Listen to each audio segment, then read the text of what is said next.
Good morning, everybody. Welcome to the show. We are Sirius Satellite Radio, Howard 100, Howard 101, Thursday. Hey now. Hey now to you. Hey now. Hey now. Hey now. Hey now. Hey now. Hello there, jerk. Jerk. Hey now. Artie called you a jerk yesterday. What? You nitwit. Why'd you call me a jerk? I don't remember. When did I do that? On the wrap-up show, he called you and Gary jerks. Yeah. Yeah, by the way, that you are. I heard about Term this. of affection. Now I know what you're talking about. I want to tell you something. I will never, ever again attempt to bring a girl in here who says she's into Artie. I'm going to tell you something. Thank you. Honestly, I'm fucking shocked by your reaction, like calling me a jerk. And also, like, honestly, I said to Gary, I go, What did you do so wrong? Sure, it's interesting, but like, I just know sometimes it's hard to meet women. And one of the cool ways to meet them, if you have this job, is like if they walk in here and they're kind of cute. And how do you know that something spectacular won't happen? Like their eyes will meet and they are the two perfect people. And I swear, I was like kind of like doing it like I'd want someone to do it for me. And you could be lighthearted about it. It's not an insult. I don't know where he got this idea that somebody's saying he's hard up. I don't know, man, but I guarantee you will never, ever. I mean, Fred met Allison on a Absolutely. date on this show. I don't know, man. And you're questioning my motives, dude. Yeah, it's interesting, but also it's your reaction that's bizarre. Yeah, you made it even better. He goes, "Oh, Howard's not my bro." I'm like, no, I was That's doing not it. what a bro does. How many times did I used to ask you to hook me up, Gary? Like, go into the room with one of our guests and go, hey, Howard wants your number. Yeah, but and also on the show, we're all about, I mean, yeah, we fuck with each other, but we're all about hooking everybody up. You know what I mean? When, like Angie Everett, I was doing a push. And it didn't hurt. Although that had already gone down. I know, but I didn't know that at the time. So I was pushing it right into your arms. Hey, I got a segment coming up. I don't know whether to cancel it or not. There's a woman coming in next week. Cancel it. No.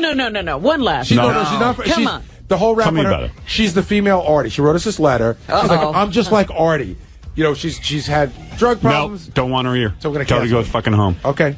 And I don't care if goddamn Gina Lola Bridget's sister comes in here who's 18 years old or not. Can I ask you a question? No girls. I don't want to be called a jerk. I'll throw you one more. We did not know that Artie was going to have this reaction when that woman was booked. Don't ruin her life. She wanted to come in. Nope. I got one more example. Not interested in being called a jerk. Did Artie feel hard up when we got Carmen Electra to let Artie feel her up? I don't know. Ask Artie. What are you asking me for? Like, did you feel hard up about that? Like, that was us helping a brother out. No. All right, here's Artie on the wrap-up show as long as you bring it up. I am so uncomfortable with these Find Artie a Date segments. I hate it. I hate that attention. I feel like I'm a pathetic sort of loser who needs this attention. And it's patronizing. It's just so patronizing. Come on, you're my bro. I'm helping you. No, that's not what a bro does. He doesn't bring a girl on who has a... Yeah, bros don't help other guys out getting chicks. That's what all my bros do. What is that all about? That's what we do. I mean, my friends off the air, when we were all single, we were fucking dealing each other's chicks all over the place. So do it off the air. You always... Hey, fine. I'm not doing it off the air. Oh, fuck yourself. We talked about it on the air. You talked about how you got Melissa to come meet Ross and what all you guys did that night at the dinner. That's just the way I am, but fuck it, man. If I'm going to be called a jerk for doing that, you know what? Somebody be a jerk to me and hook me up with hot chicks. Yeah, throw girls at you. Yeah, and by the way, you could be sure I won't call you a jerk. Boy, girls used to be marched in here and say, hey, let me see what's going on here. And if a girl wrote a letter that she was attracted to me, we'd book her right on the fucking show. Absolutely, regardless of the reason. I'd do it for myself. Call me hard up. I am hard up. Fuck it. I want it all. You want to see what's interested. Why not? It's like going fishing, except they clubbed the fish over the head. Throw it back if you don't want it. Yeah. They've starved the fish for 5 days. Make it a little easier. Dude, you got your wish. You could be sure you ain't meeting any chicks through me. Thanks. Guarantee it. I don't need to meet chicks through you. No, you don't. If he met the perfect girl for you now, he'd keep her away. Oh, yeah. Fine. You go fuck yourself. He's not going to meet the perfect. Sit You home and don't jerk know. off. He could meet the woman of your dreams. Oh, Robin, please. Do whatever you want, man. You want to know something? Fred met the woman of his Yes, dreams, I so did. fuck you. Okay. But you know something? Artie's a different guy. So. That's right. Do Yeah, what you want. he's a guy you can't do anything for. You know, I think Artie's one of those very private people when it comes No, to he's very relationships. bitter Private. because most people I say, think "Hey, he this is. is kind of fun. I get to preview I these tell you. chicks." But he's taking it like You know he what? feels he's a loser, so he's saying to me, "You're making me look like a loser." I think he's also looking at taking a little too seriously. Yeah, oh, yeah. That's what we're saying. He's it was taking as it serious as a seriously. heart attack to him yesterday when that girl came in. Because, I mean, I was a little like, wow, Artie's really like being vicious to this girl. But you know what? It's like, I don't know if it was that or maybe because of the reason she was attracted to him. But you heard what he said. I don't Yeah. trust you. It's like, dude, she could. This is such a stupid conversation. Oh my God! No, now it's we're not. being attacked for this Wow. conversation. Yeah. We can't have any conversations we want anymore. Go ahead. Talk as much as you want. Well, you're out of line calling me a jerk. Wow. You're out of line calling me I a jerk. can't bring that up that you called him a jerk. I don't remember doing it, but whatever. So, I was I talking don't actually have it on tape. Heat of the Let me see. wrap-up show. I Let's guess. see. At fetish. I mean, how insulting is that? We like a girl who likes disgusting fat guys, so Artie's going to get a date. You're putting Artie's in the, doing you put in fine. the, This is ridiculous. Continue to do it because obviously the No. goal on the show is to make all of us uncomfortable. No. I'm horribly uncomfortable with it. I hate it with a red-hot passion. I will always be belligerent the way I was today. But keep doing it. I hate it. Not only that, It was the comments when they asked him about, what was it, whether, how she got on the show or something. And he was talking about how Levy met the girl and was setting him up and that you and Gary, the jerks that you are, fell for it. well, whatever. I saw him a jerk. I'll tell you what. I think I said suckers, not jerks. No, you said jerks. Well, that's a shame. Sorry. That's what happens. Well, People call you a jerk. we'll have to move on. It's not cool. It really isn't, man. That really is not cool. Now you know how Bubba felt. Yeah. You know, he throws that word around a lot. Right. I'm very disrespectful. I never called you a About jerk. disrespect. That's not cool. That's not cool. I'm sorry, Fal. I mean, that's just not cool. It's just not nice. No. That's just not nice. To someone who loves you. Yeah, I mean, really, I was happy for you. This chick was hot. And if you're not into her, fine. So you just say, hey, nice girl. Maybe I'll call her. Give me your number. Maybe you could say Levy's a jerk. I said that. That's Oh, how we he ended- said worse about poor Levy. That's how we Levy ended got the blasted. segment. Yeah, listen to this one. I think Bob Levy is basically Jeffrey Dahmer if he read a joke book. Oh, my God. And, I know that sounds a little harsh, but I love the guy. And, he gets out on the internet and stalks these women and throws out this web of deceit and sleaziness and hair dye and bad coke, whiskey, beer breath, cheap fucking Target shirts and coupons for Sizzler's 2-for-1 steak on a Wednesday. His $40,000 house just outside of Philly somehow has a built-in pool. I have no idea what the fuck that looks like. Came with the house. His poor child who's being raised by a father who's just not there and a mother who hates being with the father. The father's in the basement. It's damp.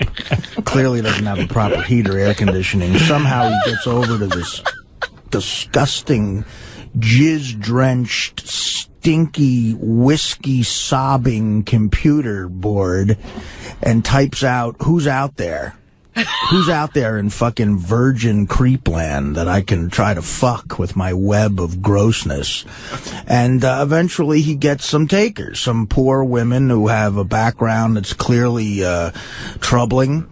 This girl has father issues, so he's clearly a mad Irish drunk. We don't know that. She has dyed black hair. Wow. What girl? He pulled out a here. flamethrower on those people. Why'd you say that? She doesn't have that. You don't know I that. love Gary throwing in the disclaimer. Well, yeah. I mean, you don't know. Yeah, the dad could call. Yeah. Right, well, The dad could call and beat your ass. let's do it. It's ridiculous. What's going on over there? What's going on with you? What's all the anger about? Nothing. There's no anger. The girl came in here. Now you're attacking her family. You're making shit up. Are you incredibly uncomfortable? There are things we can't bring up with you. Would you give us a list? We don't know. Well, there's no list. No. No. We don't want to make you uncomfortable. It's good then. Shut up. Oh, everything makes you Speech uncomfortable. makes him uncomfortable. Yes, I guess talking. Wow. Well, whatever, man. I'm not doing that anymore. Yeah, don't even talk to I'm him. doing him a favor. Don't even look back there. No. I mean, really, I'm not doing you any Does favors. this mean I don't have to come in anymore? What it means No, is... we want you here. What it means No, you is... gotta come in. Listen, you never have to come in here. You know that. If you hate this job that much, you never have to come in here. You know that. I mean, yesterday it was just terrible. Well, The fat who guy, knew we're that? going to get the fat guy laid. Oh, my She's into God. heavy-set guys. You're a fat guy. What are you going to do about it? You know, though, Tony Soprano. I have to her say, lawyer. this comes on the heels of a bad day that Artie had. I mean, What bad day? The bad day that his mom called him and he was drinking because of the let me tell comments you that she something. made. His mom's- and I think they carried over to the next day. Yeah, but There his- was nothing awful about what his mother That's did. right. No, but He I mean, needed an excuse to but drink. I'm not saying that it was what was bad, but I'm saying Yeah, Artie I had don't a blame it on my reaction to mother. that, which kind of set him off. Yeah, but his mom said nothing there. Well, you know, And- he's No, sensitive. Those are my issues. That's right. Right, he's sensitive about it. Yes, that's ridiculous. That got his issues. mother called him that we should. No, I'm not saying that she did a bad thing. No, and I'm saying he had a if bad you got to reaction. start drinking in the middle of the afternoon because your mom said you used to look like George Clooney Right, when you were no, on Mad that- TV, I mean, he's got I'm issues. not blaming that on my mother. No, definitely No, not. he's got a reaction to his mother that Right. he hasn't looked into yet. But we all do. You know, mothers push buttons. Oh, yeah. That's their job. Well, you have to realize that you don't bring it on us. What do we do? I'm we're just just saying, trying to it was have the some it was fun the here. first domino in a line of dominoes for poor Artie. And this is Mr. Poor Artie. Roastmaster. Mr. Roastmaster is super sensitive. I'm not the roast master. Oh, please. I thought Sal was the roast man. Yeah, Sal's the roast master. Please. Bob Levy's the roast master. Artie's the No, cleanup I meant hitter. he's one of the best guys at roasting people, and spares nothing. I mean, he goes for it. Well, what is that? I don't understand what you're talking about. That's a roast. This is That's what what he's we supposed to do. do. We make people uncomfortable. Honestly, I'm going to go on record as saying this, and you can believe it or not, Artie. I did not do that to make you uncomfortable. Well, And you can all right, think that all fine. you want. Okay, fine. So if you don't like it, fuck it. I ain't going to go out of my way. In fact, quite frankly, who needs to do that for you? Good. Do It's whatever not you want to gonna- do. It's not going to I affect thought my it was. life I in did any it. way. I don't want my motives being called a jerk because I was doing it because you know what? I'd want someone to do it for me. I'm real shy with women, and if a woman writes in and If it's a funny thing. troll had come in here, it'd be one thing, Artie. Yeah, but even if a troll came in, so you go, okay, hey, nice girl, But whatever. that might have been a setup. Yeah, That would This have been was funny. just the girl who wrote us the letter. she wrote me a letter, and I went, you know what? If some girl wrote a letter to the show, this is my weird thinking. You're giving me the smile like I don't believe a fucking word you're saying, but I swear to God, this is the truth. If a girl wrote me a letter, I used to figure out a way to get her up here and let me look her over. Yeah, Even when I was married, just to see what I could get. absolutely. And that's my feeling. I don't, and like my friends, you know, I met Angie through a friend of mine, and that happens in real life occasionally Yeah, how many times do you get hooked up? with anybody decent. So Right. I mean, I don't know if these girls are going to be decent, but the girl says she looks like Lindsay fucking Lohan. I go, hey, maybe Artie wants to meet her, and what the hell? I mean, it might be fun on the air, slam dunk. But if the guy's going to think I'm a jerk for doing it, fuck it. I'm not doing it. Forget it. It's over. Well, so we won't have that kind of fun anymore. No, and believe me, on a scale of 1 to 10, that ain't that much fun for me. Watch Artie gets hooked up with a hot Right, chick. and for you to take the time to tell some Right. guy that a girl is interested in somebody other than you, that's, Quite frankly, that's major for you. I'd rather March chicks in here are interested in me. That's right, that's what I'm saying. Well, That let's do Artie it. should, I should do it. realize that. I do it all the time. I fucking beg the interns to come in here and tell me they love me. I got my own pathetic thing going. But, Is this what it's about? Because I got voted most popular. No, it's about the fact that I know that as a man, this is me. I projected this onto you. Right. I like to see what the fuck's out there that wants to fuck me. That's it. Well, it came up Bottom on the line. wrap-up show. She has a boyfriend. Well, I heard that Lucky. too. I heard that too. And I did got a we letter from know? the guy. I didn't know it. I got a letter from him yesterday, an email. And it turns out it's the same way Artie kind of has a girlfriend now. Oh, it's not that Yeah. solid. Yeah, I mean, it's not as solid. it's way more committed than anything I got going. What, are they on. living together? The guy said, "Look, I would clearly be upset if she slept with somebody." Well, you don't think that girl who's sleeping with you would be upset? Of course she would. She's upset I'm sleeping with her. I don't want to spend all morning on this. I'm just saying. Really? No, I don't care. It's not going to happen anymore. I guarantee fucking it. Well, I'm very upset because I wanted to see the girl. You'll get over it. When you're in Burgundy, you'll get over Artie. it. Julia Roberts could write me a letter. I ain't giving it to Artie. Rip up any emails. I don't want Julia Roberts. She's lost her look. Jessica Alba. You know, it's funny. She's not hot enough for If Artie. Jessica Alba calls, I'll do it. No, you won't, because you won't know about it. She's not gonna get. You're not gonna get the letter. You know what? You're Howard, never gonna know. I'll take the chance that ain't gonna happen. Okay. Oh, Jessica, write us today. Write us today. Hey, Gary, I don't want Artie getting any emails from any girls. Good. From this show. That's the greatest thing I've ever heard. You're this on. is replayed all day, Artie. All right. That's it. You're done. Girls, stop writing. Artie does not want to meet you. Yes. Doesn't even matter. He ain't going to meet you. I'm going to make sure of it. You know, I always feel so guilty. I'll have to meet women off the air. When I get good luck. When I get these emails from these broads, even sometimes I get emails from people like who want to give people work and this and that. I feel I should give everybody every opportunity. I'm like that. I get paranoid if I don't. That you might be every dumb little request. Right. And it's like I go, blocking fate. Like this chick might be hot. And if I fuck Artie up on this and don't help out, I'm an asshole. That's when I'm an asshole. That's when I'm being greedy. No, if you get a girl on the air who likes fat guys, I'll insult this guy who I say is my friend on the air and go, could you believe this hot chick likes fat guys? I'll do my bro, the gayest fucking thing ever, bro. Fuck says that. And I do, douchebag. Yeah, I know. Yeah. Is douchebag better? Yeah, and you want to know something? I thought you were a bro. Honestly. I don't want to be a bro. I don't even know what the fuck that means. You know exactly what it means. A dear friend. And you know what? He so can't fuck take you. it. He can't take Fuck you. the You're not my affection. fucking bro. Good. Fuck off. He'll keep Fred as a bro. It's That's better right. like So that. there. Fuck off. Oh, man. I mean it. I mean, really. Bro He's is insulting. Bro, hey, you know what? I'll tell you what, man. In my day, because I grew up in the 60s, when you called somebody a bro and you fucking meant it meant something to people. Well, it's 2007. Well, okay, bro. Like, you know what's happening in 2007, Mr. ACDC. Yeah. Bruce Springsteen. You're still living back Can I in get the it up to the fucking 80s? Fuck Right, off. I'm in the 80s still. He's in the 60s. It's still 20 years ahead. I Everybody's happen to time use traveling. that term a lot, and you know what? Well, I use it with my friend Dr. Lou, and I use it for Listen, my friend Pat, here's and what you're my not friend Pat admitting. calls me a bro.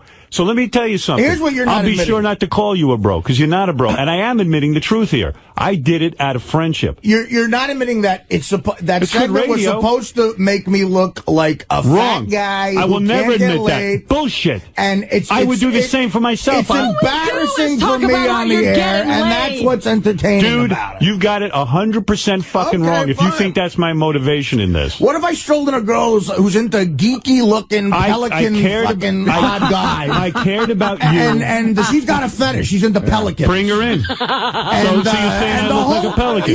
Yeah, you're saying I'm fat. You're The whole segment is about You're fat. the whole And I look segment like a is about pelican. this hot chick somehow liking an obese, disgusting Fuck guy. off. You're a fucking asshole. You're an asshole, and you better No, fucking you're see a not psychiatrist. admitting- You know what? Go take another tab of that shit that keeps you off heroin. I Because you need fucking it. can't I'm gonna keep need it yourself today. off. You're a fucking baby. When was the last time Artie got something so wrong? I'm trying to remember the subject. Oh, it happens every day. You're out of your fucking last mind. I time? mean it. You owe me a big fucking fat apology. Pelican Oh, like fuck me? Yeah. Like a fat apology, like I'm fat? You owe me a big fat apology. Yeah, you From a point big out fat my man. physical You're flaws full every of day. shit. Come on, you're full of shit. The point of that segment was Artie's fat. No, I'm a fat That's because I the called you point a of that bro. segment. Well, you know what, man? You're off the bro list. Good. There's lots Who of wants people to be on wanna- the bro list? You're not on it. I don't want to be on it. You're not on it. I don't care if I'm You're on off. it or not. Believe me. I don't care if I'm on anybody's bro And list. since bro is such a weird term to you because you've never heard it before. I've heard it before. Maybe it's because you got no bros. You're right. I have no There's bros. a lot of guys I know who I think have of some like friends. a brother.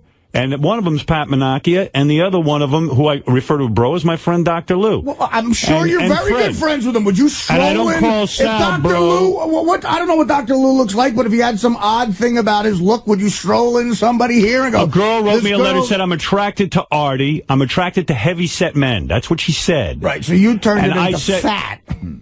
You turned it into fat. No, you said did. fat disgusting. I'll play your words on the wrap-up show. The name of the segment was it's a chick who's into fat. You know what? I can tell you right You're now. Fat, I'll print out what we wrote yesterday, and that's not what's written on. Yeah, the I can't. You're clearly on the bro list, and I can't trust anything. Artie can say that. Artie goes, and you called, fuck you, man. Howard, Artie can I say mean, you called really, me fuck you. That's insulting. You're questioning my motives. I mean, come on. Will you be honest with yourself I'm being right now? 100% honest. Your goal was just to do me a favor and get me laid. No, my goal was, it was interesting to see if Artie would be attracted to this girl. It's interesting to see a hot chick into a fat guy. No. That's what's interesting. What, every girl who came in... Listen, I hooked Fred up. Was he a fat guy? No, but that's a totally different story. That was a dial-a-date. I don't know what Fred's situation was. I don't know if he wanted that Every to girl happen. who marched in here was into fat guys. No, the girls were into Artie. And I brought him in as a brotherly thing. Fred, did you ask for a dial-a-date, or was you know just what? Sort it of was... Oddly enough, ironically enough, fat girl dial-a-date didn't show up that morning. And we had to I volunteered to go on dial-a-date to save the segment. And it totally was an accident that anything happened. You might think that I did it because your self-esteem is so fucking low, but I did it because I would do it for anybody who was a major player on the show. If they wrote a letter to Robin, if they wrote a letter to Fred, if they wrote a letter to me, if they wrote a letter to Jerry. And let me say one. And I've had tons of chicks come in here, and I go, how could a chick be into me, man? I'm fucking ugly. So thanks for referring to me as a pelican fuckface. And I'll tell you something else. Oh, thanks for referring to me as a fat obese every single day. I do not. That's bullshit. Yes, you do. I do not. Yes, you do. You do. No, you do, Howard. All right. Oh, you don't. You don't talk about how much you weigh. You don't talk about your looks? I do. Yeah, right, okay. So now you have to attack me because I set you up with a chick. Who's attacking you? You're attacking me. You attacked me. You called me a jerk for doing that for you. So I'm just saying, I'm not going to be a jerk anymore. I'm not going to do anything for you. Fine. Do whatever the fuck you got to do. Good. Artie's got to do what Artie's got to do. Even I didn't insult say people. that. And, sorry I called you a bro because I felt close to you. But fuck off. Dude, you're not close to. How are we? We're not friends. We're not. I work with you every day and we talk work to you. together. We're not friends. You know what? You know what? It makes me feel close to you. You're somebody who helps my show. You're somebody who works with me. We have a good time jamming together in the morning. I'm proud to be a part of this show for the rest of my life. So that would make you my bro. That doesn't make us friends. That makes me. You know something? I'm shocked to hear you say you don't think you're my friend. Well, how are we friends? What do we do that would indicate a friendship? We spend 5 fucking hours together in each other's head on the air together. I allow maybe 3 or 4 people in this world to do that. Maybe it's not typical friendship. Benji's friend? I don't sit there and fucking enable you to drink and shit, but at least, maybe those are your friends. But the fact of the matter is, I sit here every morning and share my livelihood with you because I think you're a great guy and a fun guy and a guy I want to hang with 4 or 5 hours a day. How many of your so-called good friends you hang with 5 hours a day? I don't work with them. We work together. So what? You can't be friendly with some... There's people who spend 8 hours a day with people. You can't feel close to somebody you work with? Sure, I feel close to you in the sense that, I care about you and I think you're a good person, but I don't consider us the closest of friends. I didn't say we're the closest of friends. Nobody said bosom buddies. I said you're my bro. That's what he's sort of saying. We're comrades in this. We work hard together. We're both on the same team. You know what? Football players think of each other in brotherly ways. They get out on the field and they fight together as men. We've been through a lot of battles together at this point. You've thrown in with me. So why would You've thrown your career in with me. And you question my fucking motive with getting you a girl? Why would you question? You can't question my motives on the air. And you question my motive. You say I'm not your bro? I'm not a friend? Fuck you. That's not what a friend does. A friend doesn't parade a chick in here who's into fat guys. Guys in the arm. Bullshit. No, that's not what a friend does. Well, don't worry. It won't happen again. A friend off the air says this girl might want to date you. Everything's on the air with you. Everything's on the air with you. Not everything. I don't know any girls off the air. No one's written me a letter in my personal life saying I want to go out with Artie. Please, let's do it. So you can make it your personal life. You could say a girl wrote me a letter. Why don't we get together and have dinner? I think she might like you. That's what a bro does. Unfortunately, there's not a lot of takers in that department. If a girl approached me, I would do it. I haven't been approached. A girl wrote you a letter. You don't have to make it on the air. You don't have to make it an on-air thing. Oh, I won't anymore. You know what? I'm going to tell you something. She might not just want to be on the air. And my motive for putting it on the air, my friend, is that I am very uncomfortable meeting people off the air. So, okay, I put that into you. I said, you know what? This is easy. If you don't like the chick, you never have to call her. You kind of screen her out on the air. It's a no. bit, If I don't like the chick, it turns into this. And if you I really don't like the her, chick off the air, you move on. It's a private issue. No, but you had to fucking make a big deal of it yesterday. No. You made a big deal out of it by making it a bit for the air. So I reacted the way I reacted, and that's what happened. I made it a bit for the air so you wouldn't be embarrassed to meet these fucking chicks off the air. You're uncomfortable about meeting people off the air. Yes. Why does that mean I have to be? I was wrong, clearly. But my motive wasn't a bad one. My motive was because I wish someone would do it for me. An entertaining segment for the show, and you're turning that into something like you're my personal friend. You did this as a friend thing. You wanted it to be exactly what this has turned into, a major issue for the show. You know how many different people who have written me letters and said they want to meet so-and-so on the show and so-and-so on the show. And I go, no. Yeah, of course it'd be interesting. Well, because but also, it wasn't my intention to embarrass you. It was my intention hey, what you embarrassed me. I'm telling you, you embarrassed me. I apologize then. And I assure you, my friend, it will never happen again. Fine, good. Yeah, it will never happen again. You will not have any girls marching in here saying they're attracted to you. You could go fuck yourself if somebody wrote me a letter and said, I love you, and you were single. Shit. Somebody wrote me a letter and you were single and said, you know what, I'm in love with Howard. I would come to you off the air and say, hey, you want to get dinner with this girl? You want to meet her? I wouldn't parade her on the air as I would rather have it. I would rather have it that way. What the fuck's wrong with you? Why didn't you put that on the air? Yeah, I would have kicked your ass. That's good. That's because he's nuts. Everything's got to be on the air. I'm not nuts. I'm telling you, I'd rather screen somebody through the air than screen them off the air. Do you realize I don't think I've ever had a real conversation with you off the air? Oh, no, you have. No, I haven't. That's a lie. No, I haven't.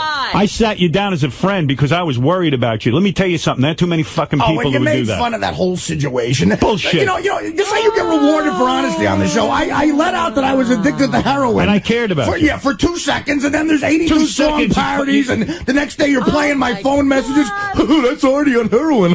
Here, listen, that's Artie calling us up on heroin.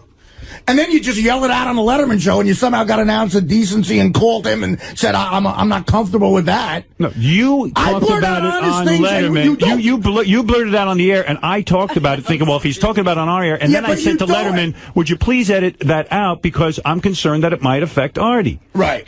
But he doesn't care about But then for 5 hours a day on a show that's got more listeners than Letterman, you fucking you talked about it here. Right. I blurted it out in a time that was a very difficult moment. Okay, and you so don't be mad at me for that. What are we talking about here? Now we're on to heroin?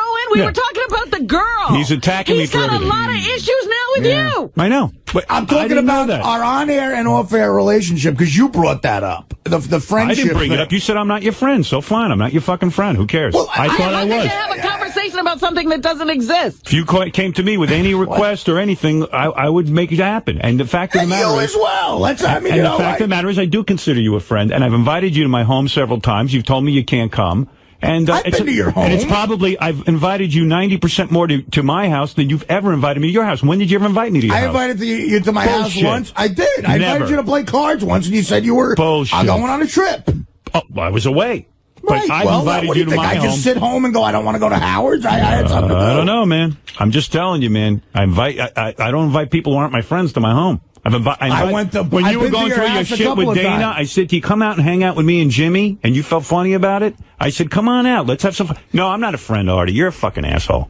You got fucking major issues. And that real conversation I had with you, you should go see that fucking psychiatrist prontissimo, because shit's getting to you.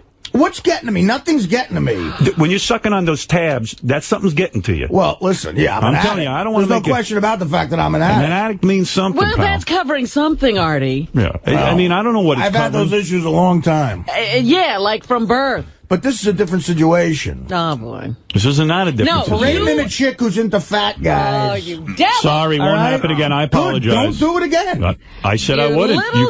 You can be sure. You will see no women here who are into you. Thank you. You go fuck yourself. Funny guy. Whoa. That's okay. The gayest term. Well, maybe it is. But we got a couple of bros. You can't love some people. Oh.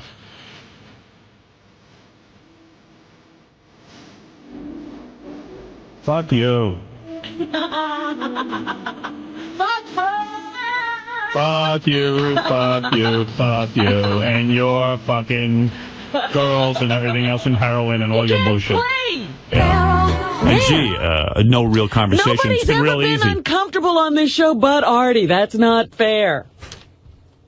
Hey. I said, go ahead and keep bringing broad. I'll continue to be uncomfortable. I'm quiet over there. I don't make the rules here. I'm talking to Howard. I'm not talking to you. Go right ahead. Pretend you can't hear me. And it's true. I of wish course, I could. My number one priority is always good radio. I know that. Absolutely. And I Always. think I've given you a lot of that over the years with my fucked up body. More good radio than anybody. And I love you for it, but I'm sorry I said And I'm I not love even you. referring to being talented. I'm referring to being a fuck up. So when I say I love you for that, is that gay? Or am I a bad man? I You're almost not my died bro? of alcohol poisoning on the show. Well, whatever. Who fucking forced you to drink? Oh, I'm kidding. I said that as a joke. Sure. Listen, I'm no more women I'm for not you. saying you guys forced me to drink. You question my motive? You You're right. The asshole. motive is always You that took me to something. Las Vegas. That's forcing me to The drink. motive is always something good behind it. I Fucking private understand jet, you motherfucker. I'm not looking to all hurt I'm you. saying is, listen, dude. Yeah. I would take a bullet for you. No, you know, you wouldn't. you're No, one you of my. wouldn't. You probably Yes, wouldn't. yes, You I would. You don't know me. You know You what? do not know me. no. You do He'll not be know me I know the way where you it's think at you know now. me. Honestly, I know where it's at. No, you don't know me the way you think you Let know Fred me. Howard, say it. he'll be I'm holding getting- the gun. Not to change the subject, but Benji was taking Robin his would shirt never- off. Robin over would here. never shoot Could you. you put a stop to that? Why are you taking your shirt off? What? Please don't make this about you. All right. He was taking his shirt off, and Please he's make got it his hat about off, and you you. see the stubbly shit on his head now. When the song came out, Looks like a ball sack. But then, I don't need you to be naked now. right. It's not funny.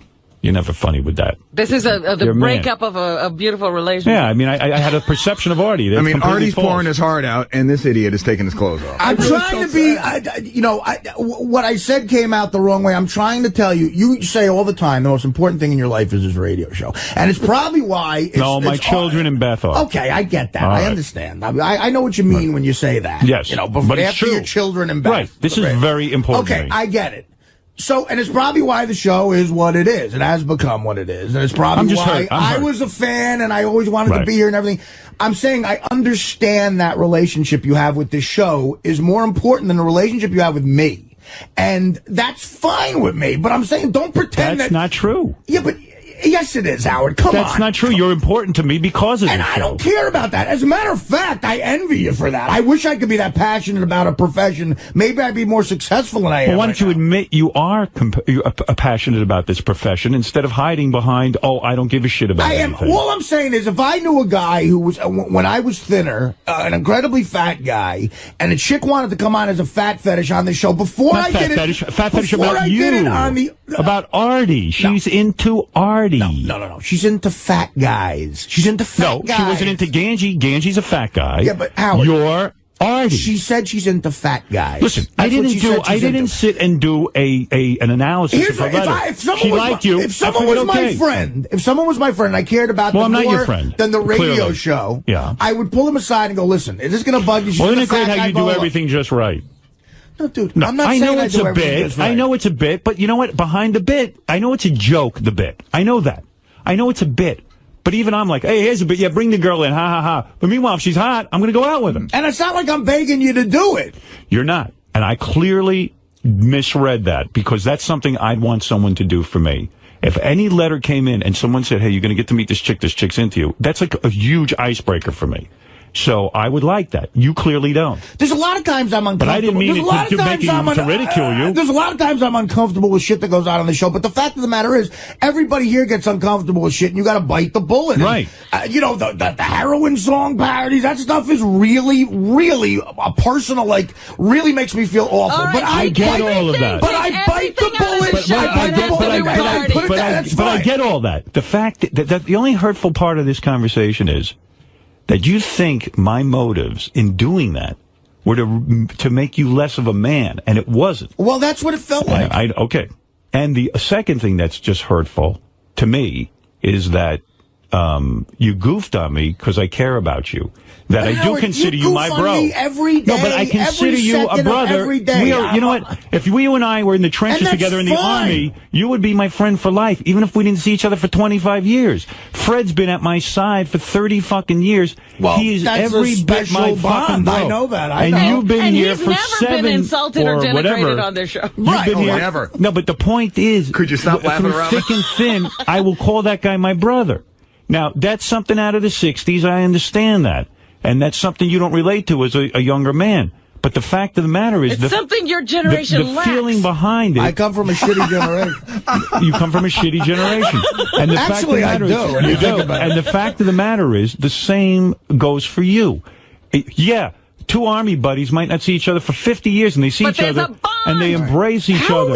How you're comparing this to being in Vietnam? I didn't say Vietnam. I said an army. Right. And the fact of the matter is... How am I not loyal to you on this show? I didn't say you weren't. Did I ever accuse you of not being loyal? There's nothing... No, I'm saying to you, you ridiculed me for saying you're my brother and you're my friend. You're saying that it's not a friendship if you're together 5 hours a day on the air. Okay, it's on the air, but I feel like you're on my side. When I'm down... and I feel like the world is coming in on me. When I come into this room, I go, thank God I've got Artie, Fred, Robin, not so much Benji, but, and yes, even you, Benji. But I go, thank God I have these people because, like, no matter how bad the shit gets, especially when it went down with the censorship and Tom, and I'm always getting suspended and shit, I would say, I just have this refuge. And when I'd get down in my career, Robin would, like, be there, like, laughing at me and doing, like, the radio with me. And I go, oh, thank God, because it's making me feel like I got a team. I know. I'm not alone. I know. Can I explain something to you? So that's what you mean to me. And for you to ridicule that, talk about ridicule. Suppose you were a fat guy. I was under a whole different impression about and you're the most deprecating guy there is usually, right. and you're very aware of your physical being, right? Right. Suppose you were fat and you really were embarrassed by the way you look. Okay. You work on a guy's radio show and someone says, "What's going on today?" Well, a chick with loves fat guys is coming in to see if I didn't mean to insult you. Of course it's insulting. How could you not?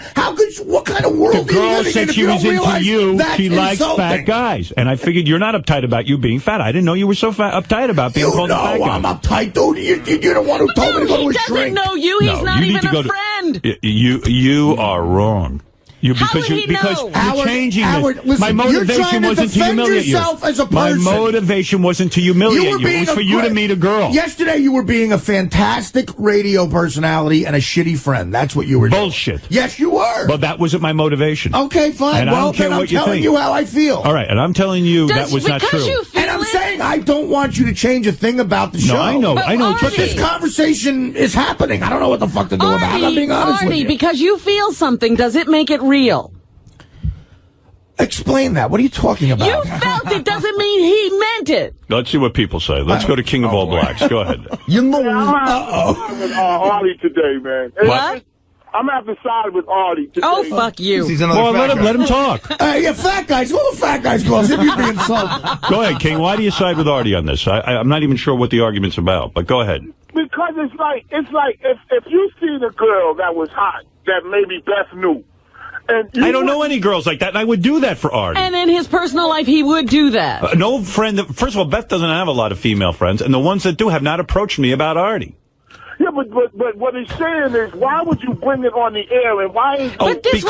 because it was something that I would want done for me. Because he's being a great radio guy. No. He's not being a friend. He's not thinking of me as a friend. I thought it was an interesting segment, but also I did it out of friendship. It was clearly fascinating. It dominated the show, and it's dipped over into this. I want to know something? I don't think it was a particularly good segment, quite frankly. Well, if you want to know my analysis. It turned into this, so people are probably enjoying this. Let me say something, because I'm ripping my heart out. You're missing something here, both you and the king, that the girl, we don't know her from Adam. We don't. Well, right, okay, so where are we going to introduce you? In his apartment, a total stranger? You got her to come here and say, we'll meet you at the diner. Right, she wanted to be on the radio and meet you. Exactly. Fine, but that's to me, that's an entree to meeting a chick. Yeah, but Robin, you don't know her personally. Fred met his wife on the radio. It ain't such a bad deal. It's a different situation. No, it's not. It's the exact same thing. No, it isn't. It's a dial-a-date. Fred was a willing participant. She didn't know him any better than that girl knew you. It was a dial-a-date. It was a willing participant. I think you're blindsided by it. He didn't know that day. I think Artie's objecting to the whole framing of the fat thing. All right, but how many times have we introduced him to girls? It's not about being fat. They're attracted to Artie. The dial-a-date wasn't, oh, we're going to get this freak friend laid. On the air for me, doing this on the air is an excuse to do it. Otherwise, it's creepy for me. I'm talking about my own life. Like, I get creeped out, like, oh, I'm going to go meet some chick who wrote me a letter. It's like kind of like a cool way to screen it. It's good radio. And also, P.S. it's a total stranger and anybody could be writing. You get a chance to preview her in a public forum where it's not dangerous or... Exactly. The bigger that's issue all is I meant by it. I've confided with you, and you just bring shit up on the air. If this stuff I don't tell you now because I know you now, and I know your move. You bring stuff on the air. I've never brought up anything you said don't bring up. Yes, you did. Liar. The whore $500 story. The time I told you that... Did you tell him that was in confidence? Of course I told him. I said, I don't want this on the air. I don't remember you ever saying I want this on the air. Then you know what? You got selective memory. All right, then I'm wrong. I apologize. I don't remember that. I said to you, I don't want this on the air, and I told you that story. No. And then you went on the air. I went on the air and said, what? Artie, do you want to tell that story? I gave it up to you. Right, you kept fucking... No, bullshit. Like I had a choice at that point. I'll get a tape of that. I want to hear me bringing up something that he told me not to. And then I confided you in something about Dana on the phone, and you just blurted it out. And now I know that... What was that? What was that? Blurt it out again. No. We talked about... He did. Well, he did. He's like, what did I say? I remember looking at you like, how did you just say that?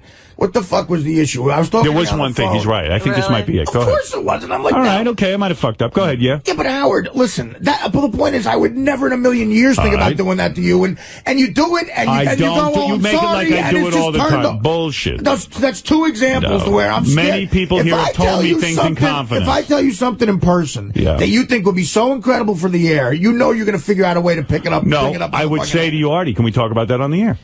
Yeah, you do that on the air. Right. And if you say no, it doesn't go any further. 6 million people hear it, and all of a sudden it's like, why is Artie being a fuck? It's just ridiculous. Sometimes it seems like in retrospect you could, after the fact. But this last thing, you just didn't even ask me. You just said it. You're right. I'm gonna try to what was it, though? I don't even know if I want to say it. You know what it was? Because it was nothing. No, yes, it was something very big to me. Was it? What was it? Yes.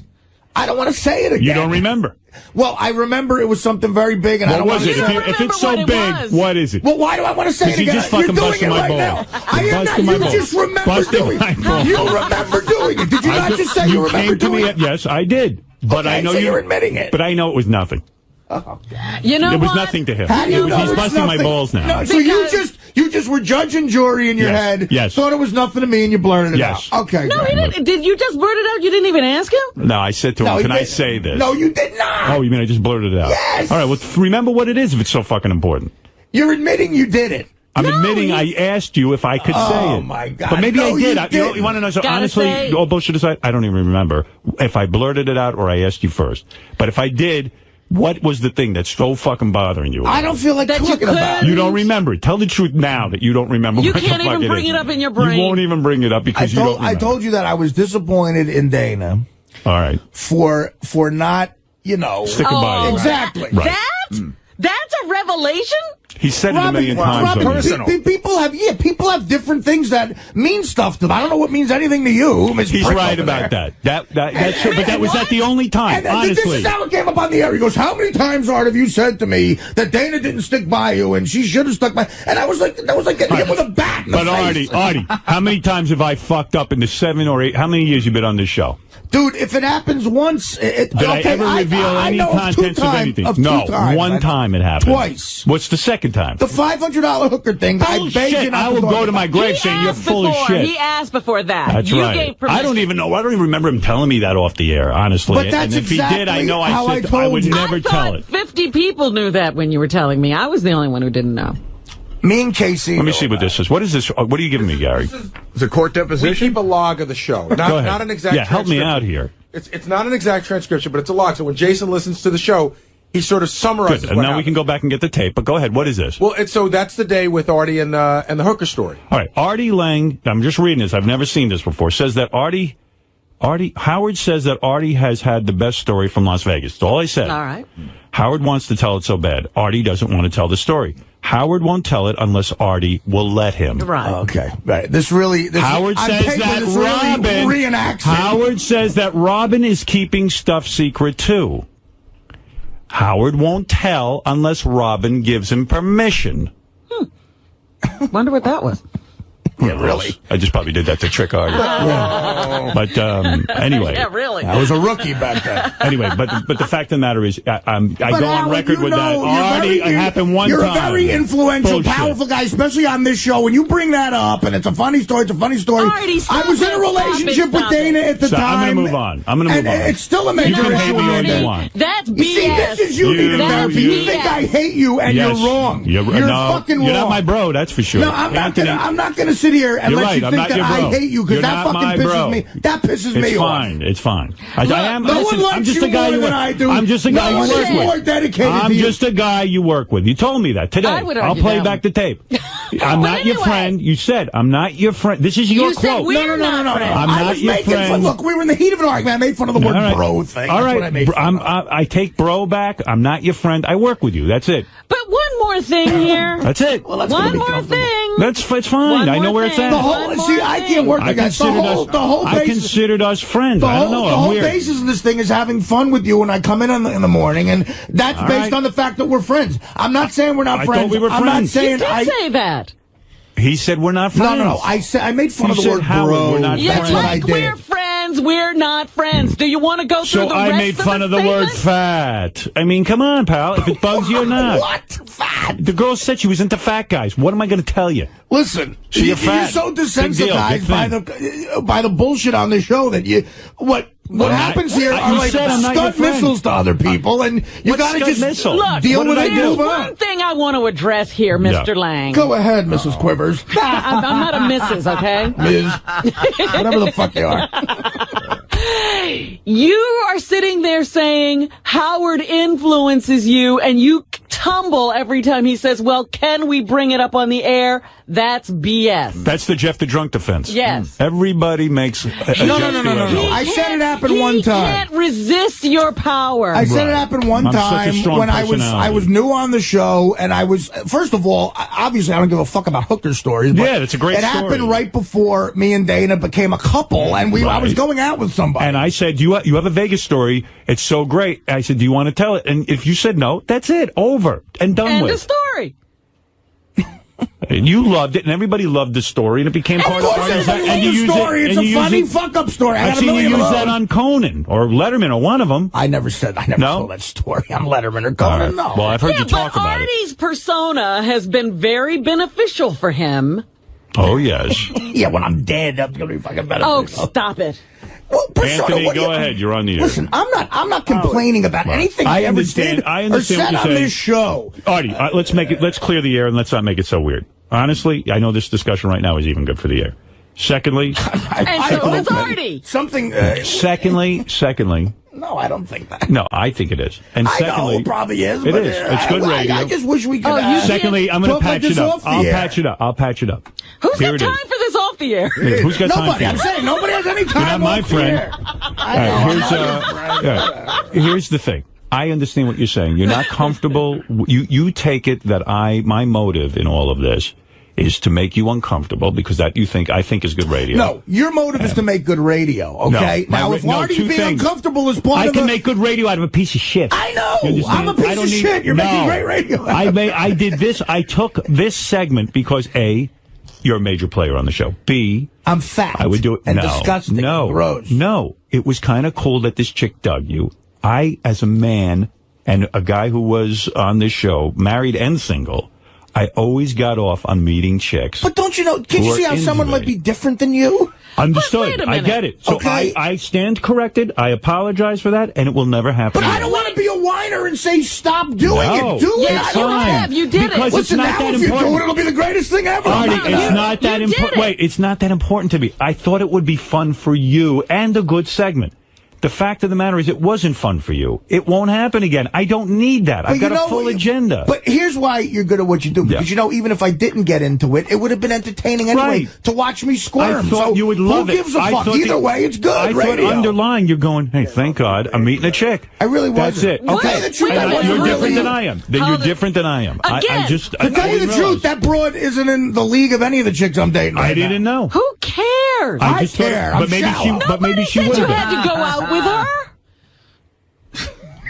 What is Well, wrong when with she you? calls me tonight. We never. You were the. again, now Howard compelled you to give your phone number to her? You could have said, listen, I think she's a nice girl. She's too young, Well, as you said. Howard's doing fine in this argument by himself, all right? No, but you're making ridiculous statements. I'm trying to help you shore up your arguments. They're ridiculous. Oh, thank you. Thank you for helping me shore up my argument. I disagree. They're not ridiculous. It's how he feels. Let me sum this up. He was forced to give his phone number. Give me a break. And if this conversation didn't happen, I would have just bottled this up like everything else, and we would have moved along. Here's my apology. First time I'm honestly telling you, hey, I felt weird about something. Here's my apology. Why would we let you bottle it up? Excuse me. Here's my apology to you. Well, I wouldn't have brought it up.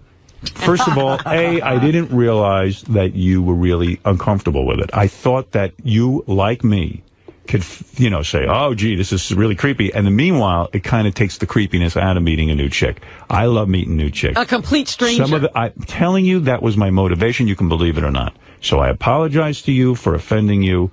And I assure you that I will not do it again. I understand your concern.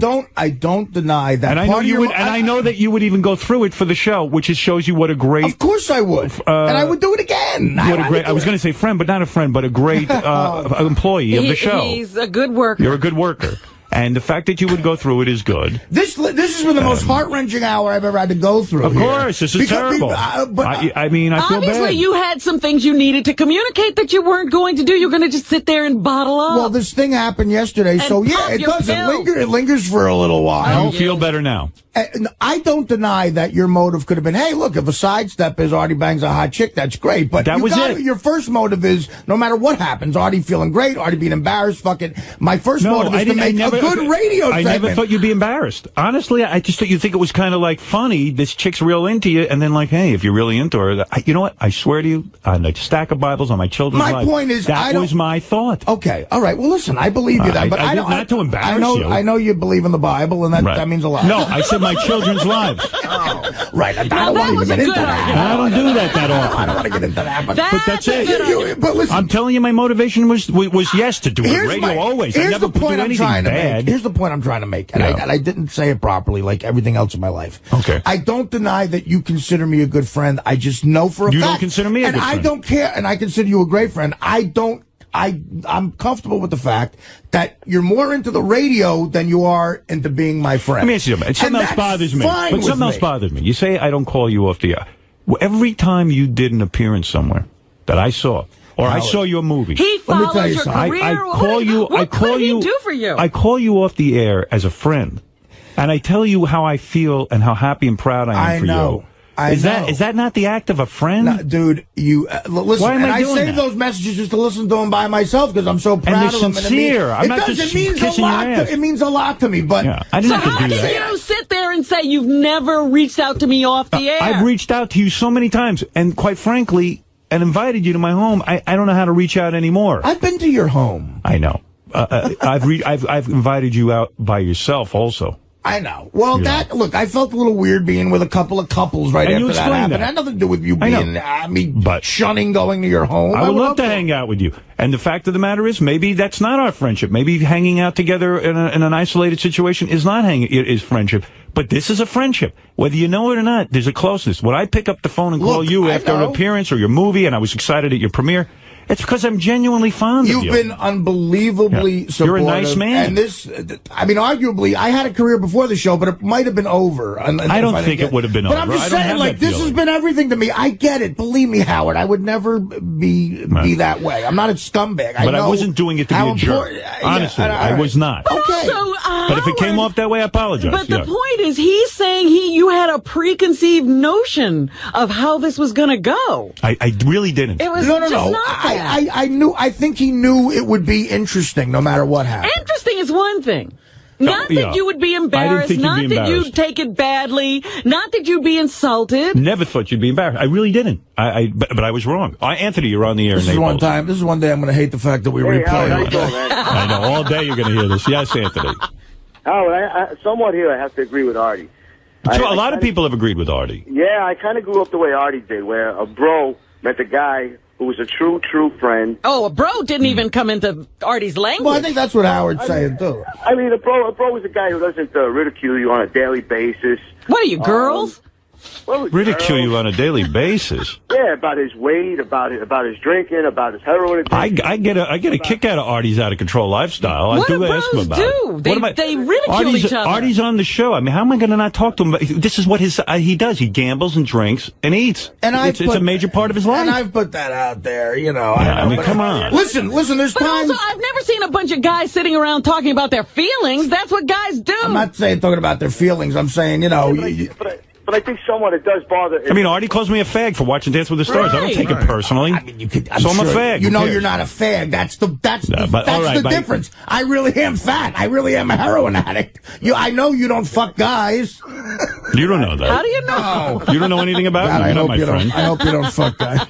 Jim, you're on the air in Boston. Jesus Christ, when did the View come to Sirius?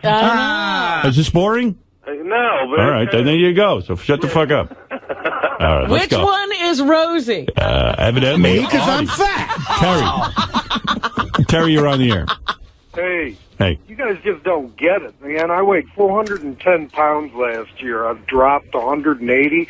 I have people walking up to me going, "Oh, you're so good looking," and, gee, man, you're so, you know... Well, I wish someone would do that for me. You're so good looking. Yeah, but... You know, you just don't get it. It's like having a sore thumb or having cancer. Or, you know, people look at you like you're lazy.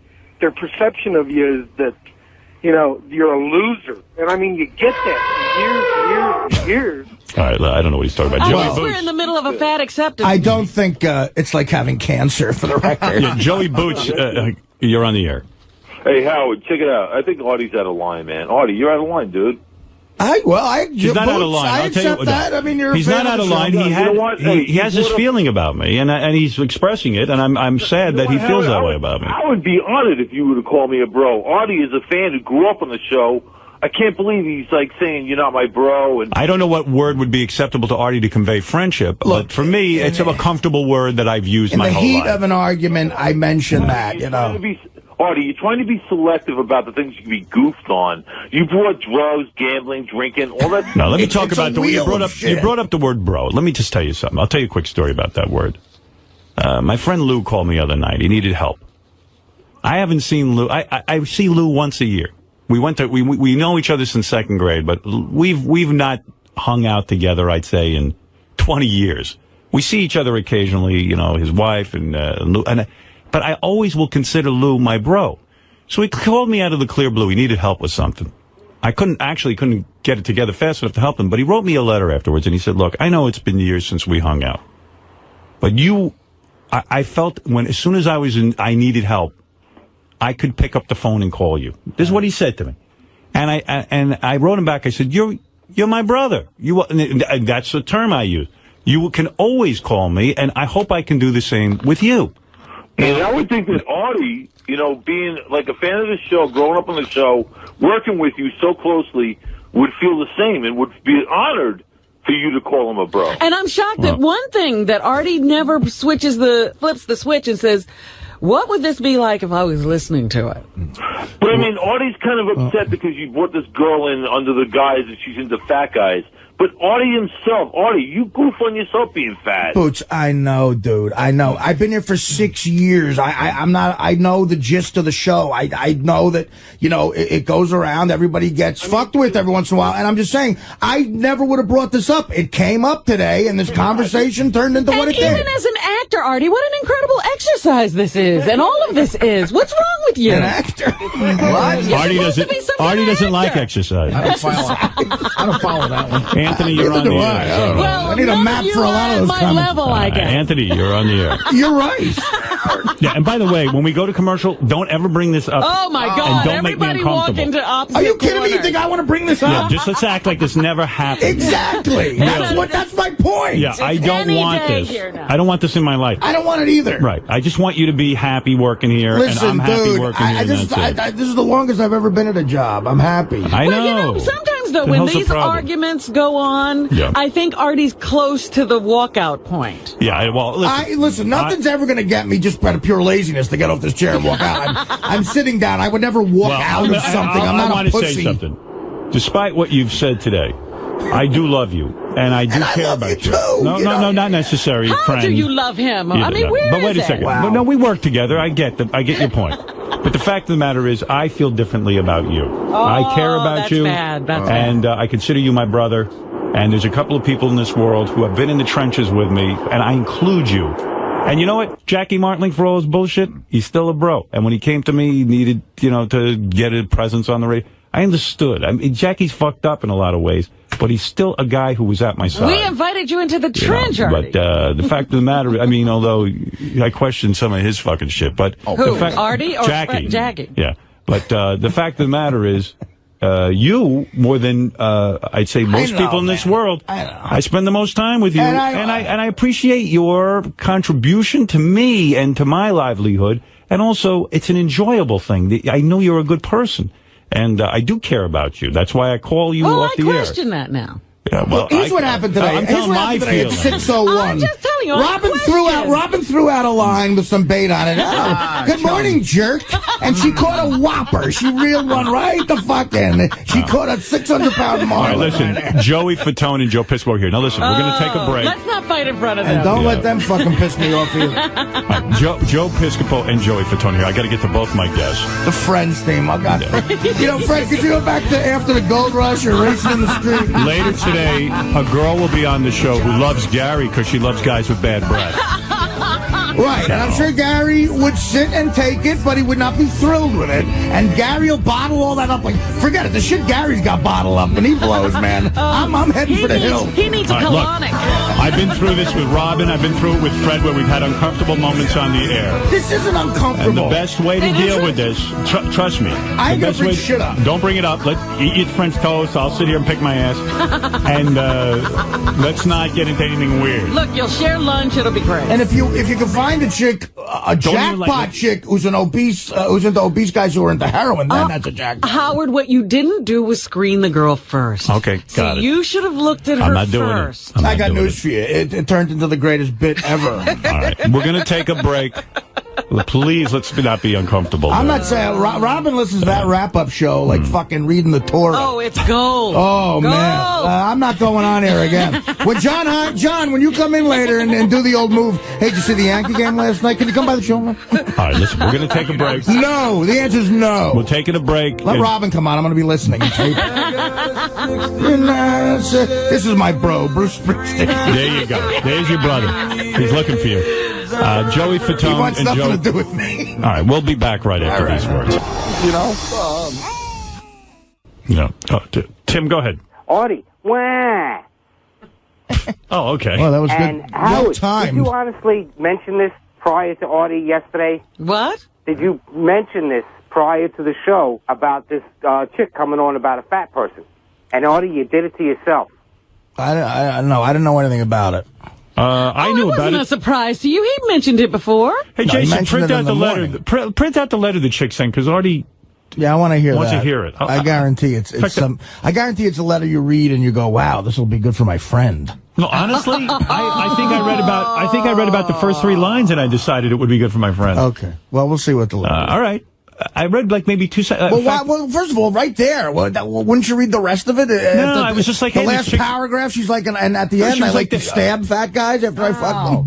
When did she say that? I'm saying you didn't read the whole letter. It could say anything. It was just, she goes, I'm a really cute girl who wants to have sex with Artie. I went, okay, that'll be interesting. And then what? I mean, there could be anything after that. I mean, you should read the whole letter. Oh, get out of here. Did Artie I don't know read this the whole before the anything. show? What? Did Artie know this before the show? No, but I don't know. I don't know. I promoted. Yes, you If did he knew for it before the days. show when he went on. Not for days. I heard about it in the morning. No, he had said it before that there's this girl who wrote a letter who really likes Artie. Well, I mean, By the way, it's on Lotus Notes too. If Artie ever bothered to, read I'm not that. on there. Everybody knows I'm not on there. It's not like I'm not keeping it a secret. Artie, you ungrateful fuck. Of course. What a friend Howard is. And you know what? I think Artie's going to end up leaving the show. I think this situation... I am. I'm going to leave the show. This situation today opened up a door about how Howard treats his friends, and everybody that knows Howard knows that he's an air man. He loves everything on the air. And you accepted it, and you took it, you went with it, now you're going to sit here and... Is that true? Are you leaving the show? Well, can I... Well, yeah, I'm probably going to leave in January. Is that true? but not for show business though. What reason? Well, I went to the doctor recently, and I have to take a break. I have to dry out. I have to go. I'm going to go to like Europe or something and just stay there for 6 months and like hike or something. Really? I have to. It's not a show business thing at all. As a matter of fact, if something happens with the Fox deal, I would probably do it in New York and do both. If I'm going to stay in show business, I might as well stay here. Right. But this is something, I don't know. So you're announcing you're leaving the show. My doctor got me scared What doctor? shit. I went to get a full, like, checkup, you know, and it's not a pretty picture. And I'm burnt. I'm burnt the fuck out. Here's the thing I don't understand about you. I considered rehab. Can I tell you something? I don't get something about you. Well, I'm not going to say anything. Forget it. No, it's not my place. But go ahead. No, it's not my place. So you're telling me now that you're leaving? He'd talk to you. But so you're telling me you're leaving in January? Well, I might even go to rehab. Really? Yeah. But why wait till January? Not rehab. I'm not abusing. He wants to have fun first. I'm not abusing anything right now. It's like I don't know what to call it. Like I need to dry out. You need a mental hospital, like a nervous breakdown place? I might. I'm burnt. I'm burnt out, and I need a break. And like, if at the end of 6 months I come back and you know, there's something going on. To me, I'm finding out about myself. I always thought I needed like attention in show business, and I'm finding I don't. I could be happy if I ever really dealt with the issues I have in my fucking head properly. I think I could be happy working at a fucking deli or something. That's what you think. And I have a good amount of money packed away. You know, I don't live an extravagant lifestyle. Here's my prediction about you. I'm not leaving the show. I'm leaving show business, technically. Here's my prediction. I'll be 40. Oh, my God. Here's my prediction about you. Right. I'm going to die in Italy? No. This is what you think you need. So I'll be the first one to encourage you to do it. I feel like I'm dying. Damn, straight do it. You're going to feel like you're dying when you do this in 6 months. Yeah, I mean, you're going to go away for 6 months. You're still going to feel like you're dying. You think I'm going to go mental? I know you're going to go mental. But what if I hire You just proved that you're mental right now. Because you could do this. I almost feel like the book The Razor's Edge. I want to go hang with a monk in Tibet. I'm searching for some sort of peace that I've never found. We have 3 years left here, and it could either be glorious, and this is I'm not convincing you to do one thing or the other. You can do whatever you want. But it could be glorious, and you could work on yourself while you have this work that you're doing now. Right. And feel great, and go to a psychiatrist. Start to do the hard work of opening up. I've tried for 6 years. I've tried to fit that into my situation. And you're not willing to do it. So going and living like in Italy, in Europe, in a monk's. You're not going to feel any better. I'm not talking about the rest of my life. I'm talking about for 6 months, just drying out. Just no more to road. Dry out today. Try out today, no more road, and do your radio show. I'm not abusing any drug right now. No, I know that. But I'm really just... You feel like you're going to burst. I'm going nuts. You're going to feel like you're bursting.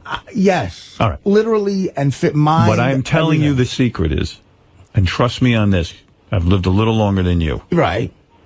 As someone who has had similar feelings many points in his life, it comes down to no matter where you are. But you had something connecting you here. Kids, you know, I mean, I got like, I feel like I got an open canvas there and I could just go try to. Well, you don't. Find some sort of peace. All right, well then look at me, Artie. You think I've never felt the way you do or wanted to run away or saying, I just need time off because I have to get myself together? I'm not asking for time. I would never ask you guys for time off. No, I'm not saying that. I'm talking about in life, taking like the time out you're talking about. But to me, today, you could quit everything. I would quit everything but the show, but that's up to you. And focus on being healthy. Commit to going to a psychiatrist 4 times a week. Opening up, as painful as it is, and as much as you don't want to go, just force yourself to go. Say, this is something I need to do. Because I guarantee you, my friend, I mean, not my friend, but our coworker. Bro. No.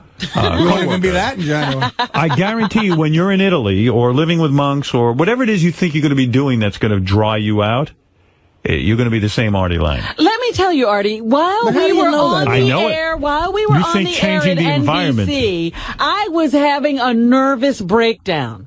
Right. And I started therapy, and I would go to therapy before the show. And there were days I walked out of the therapist's office and I said, I don't think I can work today. Well, doing this show is a sacrifice, too, because of the schedule. And I'm being honest with you. After 6 years, I am not willing to make that sacrifice anymore. Yeah, well, I'm not willing. I want to see the whole Super Bowl for the first time in 6 years. I know that sounds dumb, but no, I want to go out on a Tuesday night, maybe. And listen, I'm not saying I would never leave here like some sort of pompous jerk and say, oh, I'm going to do this and that. And if I would any project I did after this in show business would probably fail. Conclusion? When did you come to this conclusion? About a month ago. I went to go see this doctor. And I mean, he scared the living fuck out of me. This happened to me at Mad TV, too. Some guy told me, I had a physical. And, I don't know. I haven't been able to figure out a balance of this schedule and living healthy and I don't know, man. I really, Howard, I feel like I'm going to fucking just drop Artie, even right now, I was on the phone last night with a guy who's coming to New York to detox me. Why? Because I feel very unhealthy. Right. Well, I don't think about quitting my job. I think about, all right, how do I get healthy in my life? Well, he has a different attitude toward the job, and it's not the wrong attitude. I don't have disrespect for this job. No, I don't see disrespect. When I first got this gig, some friends of mine, comics, said, Art, that's the greatest job of all time. I give you 3 weeks. And I said, listen, because of the schedule. And I said, listen, guys, you're wrong. I said, this ain't the Z Morning Zoo. I'm on, the classic show of our lifetime here. It's going to lead to other things. I'm going to have fun. I'm in New York. And, I made it work for 6 years. And now it's very hard. I have to sit down and look at and assess my life, which has been in shambles forever. What's the longest time you've been straight? What, sir? What's the longest? Let me get rid of this guy. Yeah, CK, you're on the air. Go ahead. Artie thinks my relationship is gone. But Robin, you're saying I'm trying to avoid those things. The guy clearly needs to leave and find out what that's like. CK, go ahead. You're on the air. Really, he needs to find out. But what I know about life is that your life is not different when you leave here. You're still a mess. Well, he's got to go prove that to himself. But we're different people, though, Robin. No, you're not. You're not any different. CK, everything you've done. That wasn't a racial comment, by the way. Everything you've been involved with has involved addiction. So it's not this show. When you were doing Mad TV, there was addiction. No, I know. You were doing movies, was when is that going to stop? When is that not quitting your job. If this job, which was like a dream job to me, and all this money I'm making... It's not going to stop unless you go to therapy. And you can go to therapy and still work. Yes, because you're looking for something outside of yourself to make you stop. You have to stop. You think if you stop working, it's going to be some kind of revelation. No, not altogether. I think if I take I need more than 2 weeks. I need a 6-month thing where whatever the fuck it is, and then if I come back... How do you know it's 6 months? He makes pronouncements. Right. CK, you're on the air. Maybe it's a month. Maybe it's 2. I don't know. Yes, CK. Find out that you have diabetes or that you are like on the verge of having diabetes? Yes. Is that what you found out? On the well, my father was a diabetic, and I found out I'm on the verge of it. Aren't you? But didn't he test your blood, John Hine? There's all different types of diabetes. You're over 140, and you have that test done like twice within a month. You have diabetes. The doctor took blood tests on me. You know what I mean? It's like it's real stuff. He did the whole fucking thing that I haven't done in a while, and it scared me. And I said, "Well, look, ever since I've been an adult, whatever the fuck it is, you say it all the time. I haven't dealt with this stuff with my father properly." And you know what? You're right. I went to a shrink at Mad TV because they forced me to, or they were going to throw me in jail or fire me. And I saw the guy 2 times. He was a pill pusher, and I took the pill, and I kept going. Right. Eventually, I went back to drugs and drinking. It's like a horrible cycle. Right. And after 6 years of doing this, there might be time for a break. I don't know. I don't want to die. You know what, Art? I don't want to drop dead. I mean, if I drop dead, I'll try to do it on the air. Yeah. No, but Art. Well, that's nice of you. Art, I hear what you're saying. No hard feelings. Whatever you decide is good with me. I've always said that to you. Let's be sad. I know you didn't think I was sincere, but when I said you're my bro, you are. And the fact is, if you need 6 months to go do your thing, you go do it. And I'm just suggesting to you that to not wait. Before you throw this away, you have to realize the pain in your life is never going to change whether you're working or not, or even this schedule. This schedule, by some standards, getting up early. Is not so bad. Right. Believe me, I've worked worse. Well, it keeps the structure, but I don't know. I haven't been able to... See, what I do is, and again, the money I made on a sitcom is one thing, and I realize there's not that kind of money in radio. That's right. But to live the kind of lifestyle I'm used to, I have to go on the road. Right. And I don't know, between the road and this, I am just burnt the fuck out. And I know that if I the longer I stay here, the more they're going to throw these gigs at me, and it's hard to say no a lot of the time.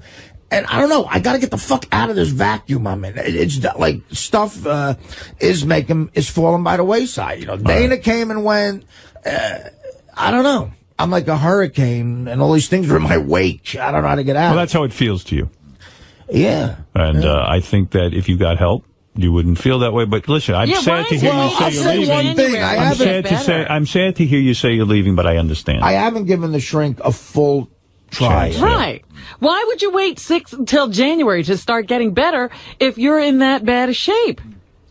I don't know. To me, it's like a light at the end of the tunnel, maybe. It's something to work for. I don't know. Well, and maybe by January you'll feel differently. Yeah, you know, but at the same time, well, I don't know. I was going to give it till the July vacation and really think about it, and then, you know, at least give you guys a few months' notice and shit, which is right, but I don't know. I'm sad to hear you say you're going to be leaving. You know, this has been, I can't take this. I said it. I'm quitting too. I might have said it too prematurely. Well, I'm sad to hear you say it, but at the same nobody point, even takes me seriously. I need help. I certainly understand it. I need to. And I wish you'd get the help now and stay with the show, but that's something you got to feel. Well, to continue in pain. So you'd suggest going to a shrink in the afternoon? Yes. Yeah. That's what I do. 3 times a week. I gotta maybe he'll help me balance the schedule. Can I tell you one thing No, it's not about balancing the schedule, Artie. Can I tell you something, Art? Yeah. Like today, I have an appointment with the shrink. And I actually got plans to get out of town. Now, by waiting around for the shrink, means I got to go sit through fucking traffic afterwards. And I was about to cancel. And something inside me said, don't cancel, because I hate going.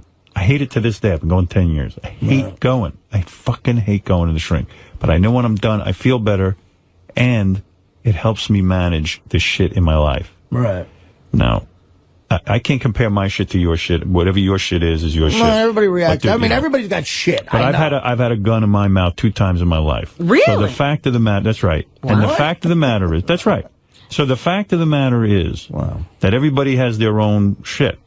And the fact of the matter is that I know if I don't go, it's not healthy for me. It's not healthy for the people in my life who I love and all that mentally, stuff. But see, you've clearly figured out a way to be physically healthy with this schedule. Well, I wasn't always. Yeah, but he didn't take 6 months off to do it. That's what we're saying. I know. Well, I mean, then the sacrifice you make to be healthy and everything, I can't imagine how crazy your fucking day is. But you must hear me on this. If you were at a shrink now and you said to me, hey, Howard, I came to a conclusion with the shrink, you know, when I was sitting there. It's something I should discuss with you. The radio thing isn't making me happy, or it's just too much. And you know what? Maybe I even want to go out to Hollywood again, or I want to maybe work in New York doing something different. I'd say, okay. I'd say okay anyway, even if you don't go to the shrink. I mean, what am I going to say? I mean, I'm sad. I love working with you. I would love to finish out as much time as I can with you here. But nothing has made me happy. You know what I mean? Like, I've tried all these things. Understood.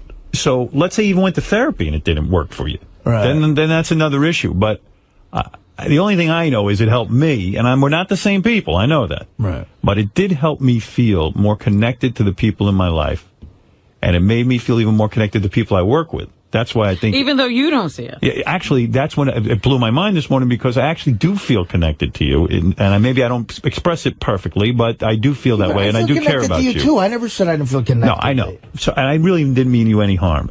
But the fact of the matter is, I know deep down in my heart that no matter what the surroundings are, whatever you think, like I always think, oh, if I lived in Canada on a farm, or if I lived every time I'm on vacation, I think if I didn't have to work, boy, would I be happy. Then I'd be happy. Well, and you might be right. That work might be a lot of stress, and you might have enough fuck you money to say, you know, I don't need to work this many hours. And that's legitimate. And you know what? You should leave then. And it'll be sad and all that, but, you know, we had a bunch of good years, and so be it, and you'll come back and visit every once in a while. And we'll do a special on you. That's right. But the fact of the matter is, I'm recommending to you, at least as a friend, shrink. At least see the shrink in a serious way. Get a really good name. Right. And go see the guy. And I'm sure the guy you gave me is a good name. I hear great things about him. Yeah, I know. You know, I don't know the man, but I know the guy who recommended him. The guy recommended him as a solid psychiatrist who's a real caring guy. And the fact of the matter is that, then you could make a decision at least. But I'm going to tell you something. If you go to this therapy, it's ball-busting, heart-wrenching. It's. I know. I mean, I'm not thrilled with that. It's horrible. Every time you're there, you're like, I could be doing so many other fucking things. But something keeps drawing me back because I know it's the right thing to do for my kids, to do for, Beth, for whoever, even for the people I work with. But also, Artie, if you have to go away every time life gets complicated, you'll never be in your life. Well, you see, but I haven't done that. I've lived. I felt like this before, but I didn't have enough money to really feel like I could do it. Yeah, but my point is, and I made myself stay in it. You have to learn to solve problems in your life, not out of your life. Right. Yeah, I know. Well, listen, I haven't been able to do that yet. I don't know. That's because you haven't asked for the proper help either. Well, you've only tried to do it. You know what they say? Your best thinking got you here. You've heard that before. Yes. Yeah, well, that's depressing. Listen, I'll tell you what, there's a lot of people on the phone who want to chime in. I'm not even going to let them. No. But look, I don't care. I'm telling you, I wasn't going to say anything until July because it's not in my head made up, and I do have that guy's number, actually. Good. I hope you call. That's it. Let's leave it at that. I can't do anything about you missing the Yankees-Red Sox game, and I understand that. No, that's just like a symbol in my head. I'm going like, well, I spend a lot of money on these tickets, and it's like I can't even go to a fucking game. That's right. It plays jokes on you, and like, oh, what is it worth it is the work worth it if I can't enjoy the things I enjoy? And then, you start thinking, well, what's funny? How do I get out of this rut? I used to think that at NBC. Right. And then once I even got fired, I had clarity. I went, why did I get so fucking worked up? I could have easily done this. And it's weird. Easily done what? Worked within their parameters? No, I could have figured out how to make it more enjoyable while I was there. Right. I don't think I could have avoided being fired. That would have happened inevitably. But I didn't need to have all the angst and the just fuck it. I'm filled with angst, it. And I think that angst doesn't go away just because you have the change of scenery. Even if you quit working and you put yourself on a farm. Right. There's been... That Larry Sanders Show had a great episode. Larry figured if he went to Montana and retired, he was happy. Right. He lasted 3 weeks. I know. I love that episode. I get it. I know. Yeah. But anyway, listen, you'll come to the right conclusion. Either way, and you have the full support of me. No, I know. No matter what you decide to do. And look, nobody springs something on me. I knew the schedule getting into this, and it was a blast. And I just slowly but surely fell into this black hole of shit health, and I woke up one day, I'm 300 pounds, I can barely move, and mentally I'm a mess. It didn't happen in one day. Yeah, I know. And Art, you know what? I'll suggest to you this. If you separate yourself out, you're on satellite radio, we're having a blast, you're doing your thing. Creatively, it's great. So, but you gotta say, that's the only thread that keeps me from madness. The fact that I can go home and go, you know what? I was funny today. You know what I mean? Like, I earned my paycheck, the show was funny, or whatever the fuck. But it could be that you decide, and rightly so, by the way. It's your decision.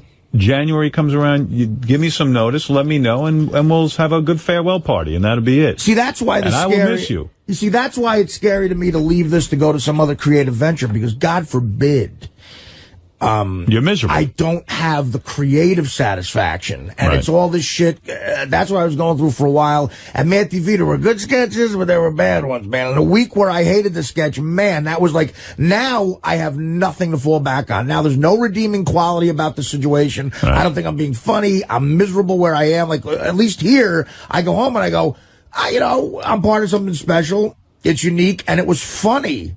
And I can argue in my head that now that's what makes me go on. You've always been a guy who's not afraid to take chances. You left a doc, and you went out in show business, and you will do well even outside of this show. I know you will. You've got talent. Maybe money-wise, but not creatively. Money-wise, and I think it's hard to get this atmosphere anywhere in comedy. You can't do it, But you make your decision, and you decide. But I'm just talking about your happiness. That ain't going to change. I don't give a fuck what venue you're in.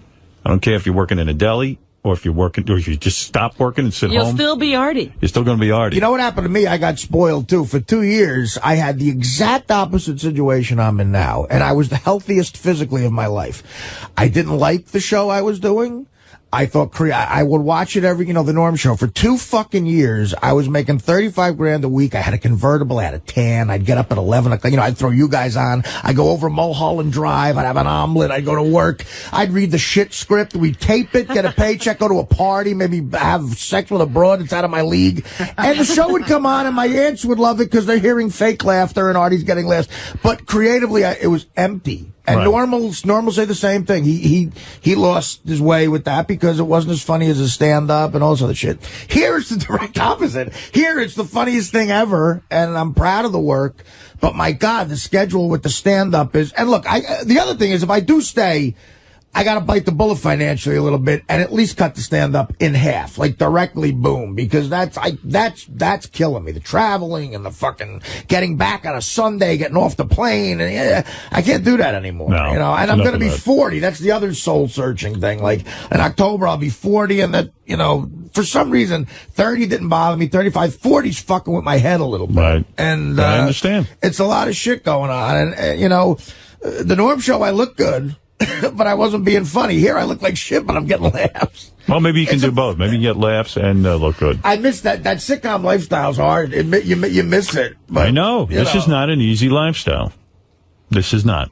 So we'll see what happens. Listen, but I say while you're in this much pain and worried about your health. Right. I'm just saying maybe therapy. I don't know. Maybe there's some other answer. Yeah, maybe you start now so that you really are clear in January what you want to do. But I promise you guys, and this is a testament to all you, the only thing that keeps me from total madness is the fact that I'm part of a show that is great. It's a great, legendary show, and that makes me sane, and it gets me to sleep. If I didn't have that, definitely leave it. Well, I don't know. I don't know what to do. Like, it's going to be great if I drop dead, Robin. I don't want. What am I going to do? And if you decide to work in a deli, please no mayo on my thing. I was going to say, let us know. We'll come. It'll be a great deli. And if I ask for extra butter, don't let it swim in butter. I'm not going to be working anywhere near food. I got to take a break. You need a break. Wow, I'm leaving. I can't take this show today. Yeah. It's been too emotional. Too much has gone on. Well, how about a little excerpt from the letter? Whenever I fantasize about fat men... Is that what it says? They're usually Italian, and the majority of my boyfriends have been Italian. Unfortunately, only one has gained weight, and it wasn't for me or my fetish. All right. Go ahead. I mean, don't you think when a chick says she has a fetish... Who cares? You're getting laid. You make it sound like I don't know. I'm nuts. If someone had a fetish for big-nosed pelicans, as you say, I'd be happy to fuck her. I live with my dad, and I kind of take care of him. He thinks we're pretty similar, and we drink, her and her dad, I guess. A lot is in capitalization. Okay. She's trying to sell herself. And I usually drink and get crazy. I get stopped by people all the time telling me how much I look like Lindsay Lohan, and actually I've been mistaken for a few times. But I drink more and get into more trouble than she does. Uh-oh. Lindsay Lohan without the money. Sorry, I thought it was Kismet. I think if Artie and I went out once that we'd hit it off. I like to cook. He likes to eat. I get off on it. Then we'll drink until we need to be wheeled back to our hotel room. Yeah. Now tell me what's bad about it. Again, if this sounds like perfect influence. If this sounds like punishment. A party. I don't know. I thought the girl might be fun. I don't know. She says she has I don't want to be known that I can only get fucked by chicks who have fetishes. No one knows that. This is just one chick who wanted you. Sorry. I have a really hard time finding a decent boyfriend that won't lie to me and will do my fat fetish in bed. I have this fetish where I'm immensely aroused by fat men. Yeah. That's right, she is. But what if I'm trying to lose weight? It would be like a, Look, dude, you're not going to marry her at a certain point. Right. I mean, she's looking for a good time. She drinks and wants to fuck. I don't know. I'm 20 and I'm working as a stripper for culinary school. All right, well, all right. I mean, the fetish. Sorry. Yeah, sorry, you're a fetish. Believe me, I'm a fetish, too. Oh, what fetish are you? Pelican. You told me this morning when you were berating me because I'm an evil person. All right, look. From one evil person to another.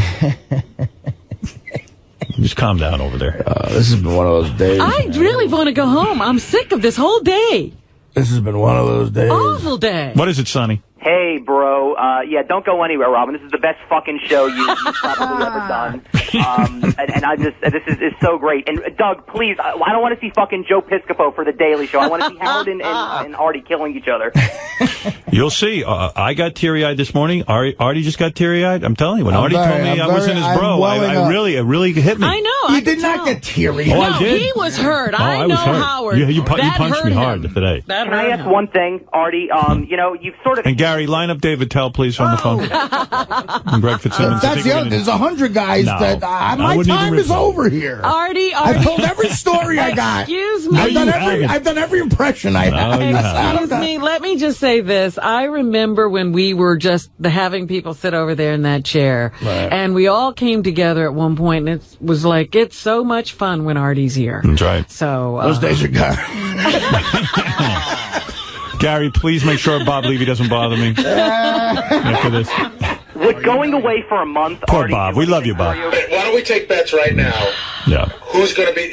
Artie said he's leaving, but he hasn't decided for sure. Somebody's going to fucking call me, for real. Right. Who's Bob the Levy. first person to call? First person is Bob Levy. Jackie! No. It would come full circle. I wanted $5 million. Wouldn't it be amazing if you finished out your career with Jackie right here? No, I won't be here. I'll quit with you, Artie. No, I'm not taking that anymore. I had enough of that. Artie. I just killed Shirley. I saw running in the door. Get away. Ron Zimmerman. Fuck you. It's my door. Get him. Artie sucks. Ron Zimmerman. Please, everybody, just calm down. I see a window of opportunity. I hated the schedule too. I was wrong. I love it now. I want to get up early. Please. Artie can't take the schedule. That's it. It's the stand-up. The stand-up's what fucks you. Hey, I gotta get rid of that. No stand-up for me. I hate it. I'm down to $50 a gig. I'm working bachelor parties. Please. I can't Visualize my Christmas. You're my bro. You can call me bro. I'm your bro. That's the other thing. It's such a high being the comic on the show and doing 3,000 seaters. Like to go back to opening for a guy at the Funny Bone. Artie, I'm still doing 3,000 seaters. Don't worry about it. You'll be fine. Leave. You'll be fine. We're gonna come back. I was going insane. Now I'm on the beach. I'm so happy. I'm a different man. I've got a metal detector. I'm so skinny. I got a metal detector. Maybe I should talk to Jackie. I got a metal detector. I found a can. From 1942. It's an old Pabst Blue Ribbon. My wife's with me. It's great. Yeah. I love how this turned into bashing Jackie. The guys are saying that they want to pull Artie's roast of Jackie, where Artie got up and said, I couldn't get up early. I can't get up early either. Hey, look, it was a roast. I could see Artie and Jackie sitting on that jetty together, just, saying about... Oh, yeah. No, the jetty's fine. No, please don't convince Artie. Artie, break the jetty. Artie, I swear, you want to hear my life now? I get up some days, I do stand-up, I play to 3,000-4,000 people, and then I just go home and relax. Right. I invented a joke box. I got a joke box, Master Junior. And in my spare time, I get people to come to Vegas to go to a condo. Yeah, Artie, here's a joke, Master Junior. Take it to Italy with you. Go ahead. You try out. I'm trying out. I've got a joke master that is Swiss. Go try out, Artie. Go try out. Poor Jackie. I tried out. I don't drink. I'm a lot of fun. At least, at least I got no wife to leave me. It's great. It's like a Home Alone, stare at the wall. It's so good. So relaxed. I blank out my whole mind. Nancy's beautiful. I love her. I finally have all my shit together. I love her. It's great. Oh, I wish the phone would ring. Telling you.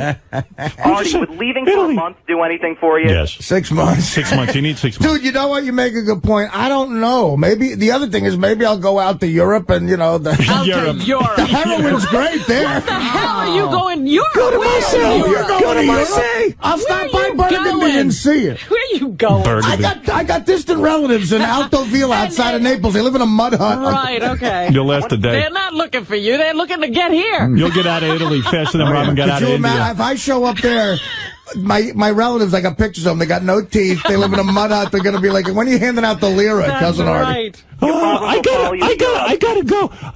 I gotta go buy an alarm clock.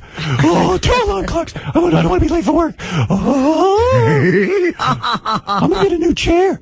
The hotel didn't give me my wake-up call. Get me some finger cuts. They need me. Oh. All right, listen, we got to take a break. Artie, I wish you luck with whatever you do. And we'll be back right after these words. Please.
Well, I'm down here today. I'm mostly down here because I like to come down here about once every 6 months. It's fun. I'm also promoting a movie, Zootopia, which is the greatest movie ever made. And so I'm just going to have fun and hopefully not hurt anybody's feelings on the show. It's just fun to be interviewed by Howard. And so, I'm also promoting Zootopia and some other things, but mostly just come down to have fun here. Right, by that aside from the promotion, the conversation seems to stray and go into various corners, but you're okay with that. You come back continuously. I'm okay with it, and I don't intentionally say things, but things come up where when I leave the show, immediately I feel I need to call people. But it's worked out so far, and everybody's accepted my apologies. And it's fine. But when you come to the show, you have to be willing to talk about stuff. Otherwise, you're wasting people's time. Right. You have to give a little to get a little. You have to give a little. You have to give a lot to get a little. But it's worth it. It's great. There's no show that's better to promote anything, whether it be stand-up or movies or books, than being interviewed by Howard. I mean, it's the best anywhere. All right, Tom. We'll see you in the studio. Thank you. Hey now, Tom Arnold's stopping by. Look at this. Always good seeing him. I always like this guy. He's got good energy. I was talking about Tom Arnold. Tom's got a new movie. Yeah? It's you with the movies, bro. Oh, my gosh. Mr. Movie Star. Is this it? Is this what I do? It's hard keeping a movie career together, It man, really right? is. You got to keep finding... Hey, Gary, put Tom's mic a little closer to his mouth. Not a lot. What happened? Go ahead. No, it's. I'm just trying to get the... Yeah, We're having a we're microphone bad day. Yeah. How's see. that? Let me see. Say Okay. testing 1, 2. Testing 1, 2. That's all Testing right. 1, 2. It's just all right? That's, Gary, come on. Come on, Gary. Make it happen. Get your kid back in here. It was so crazy. Yeah. Like, the microphones weren't working, and my engineer wouldn't come in and, fix it. He was too tired. Oh, yeah. That's crazy. That makes right? sense. That makes sense. It's funny seeing Ronnie outside. He greets you. Yeah. Because I've met him a bunch of times. I know he's small. You expect some big dude, right? No. Just very trim, normal. Am I like the complete, everyone makes fun of me for having, Ronnie does security, but it's not like I expect him to beat anybody up. Yeah. It's just that, he kind of makes sure things run smoothly, and if he sees anything weird going down, I figure he can call one of the big guys in. Right. That's the way I'm looking at it. Right. He's very lean. Ronnie did security for me over the weekend, and he does a really good job. I was very impressed. Yeah. Fortunately, nothing ever goes down. So, Right. Thank goodness. Yeah. Well, one time on America's Got Talent, I had Ronnie doing security, and Howie threw a rubber snake, and everybody started running away because they thought it was a real snake. Right. And Ronnie ran away, too. All my security guys did. Nobody came to my aid. It was really kind of weird. It was sort of like a fire drill, Right. Yeah. How you been? I'm good. Dude, how old are you now? I'm 54. And you just had a baby. Yeah, Oh, my he's 6 God. months. How you? baby. I'm exhausted. Congratulations. Thank you. It's great. How you holding up?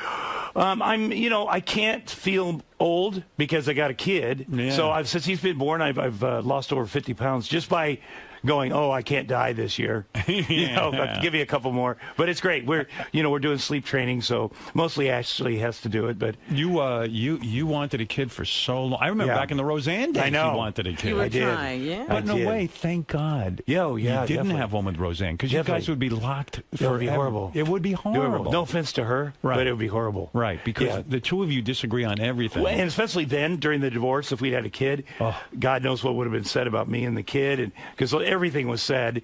And so, that's all good. And you had tried everything. And Roseanne had blamed it on you that you couldn't have a kid, was right? my fault. She was right about that. You had a low sperm count. Very low. Low yes. sperm. And I didn't think it would work with Ashley because I tried it 23 times, the in vitro fertilization thing with the other wives. But I thought, we have to go through this for Ashley, even though I know it's not going to work. Had you resigned yourself in your mind that you were never going to have a kid? Absolutely. Yeah. Absolutely. So it was total shock when they said to you, hey, guess what? And it Are was you shock. sure this child is yours? I'm pretty sure, because, Dax Shepard offered sincerely. Dax Shepard, the comedian who's with Kristen Bell. Came over one night and said, listen, I want to do this for you. Kristen says it's okay. You could have my sperm. And I said, that's, the nicest thing anyone's ever said to me. And then I ran that by Ashley, and she's like, let's try one more time. Right. Because that could be weird. And, now when I'm at Dax's house. Do you ever think in a weird way, like that motivated you to, I know you can't motivate sperm, but sometimes the human body can just sort of rise to the occasion. That, and we'd met with an adoption lawyer like the week before we found out we were pregnant. And in a way, maybe that relaxed you. Like you said, well, I'm going to have a kid one way or another, right? But even when the doctor said, she's pregnant, I didn't believe it. And all the appointments, and you see the heartbeat, I was like, this is going to go sideways, because it did a couple times. Right. So I never, until she had the C-section, and I got to watch the baby coming out of her stomach, I didn't believe it. In a way, though, isn't it kind of annoying when a guy, between you and me, when Dax comes over and goes, I'll give you my sperm. like in a way, isn't it kind of... Well, if he'd have done it on day one, 10 years ago when I met him, like the first night. Why don't you just go fuck my wife? Yeah, exactly. But he's really thoughtful. And, he had to run that by Kristen. Right. And now we have children that are 10 days apart. I didn't know you were close to Dax Shepard and Kristen Bell. Those are like your close friends. Yeah, very close. Best friend. And the babies are like just a couple of weeks? 10 days. Lincoln, their baby, adorable, 10 days apart. We went over. Jackson and I had a father-son day last weekend. We went over to visit, which was kind of a mistake because Lincoln is so smart. Right. Like I was feeling really good about my son. Right. And I sat him down together and we're watching, and Lincoln takes these toys and she's showing him how to play with them. Like she's trying to communicate, and he takes them and stuffs them in his mouth every time. And I was worried. Well, boys are slower than girls. Well, believe me, I was worried, and I started going, oh my gosh, did we have him tested? Seriously. Right. I had that feeling. I know. I called Ashley.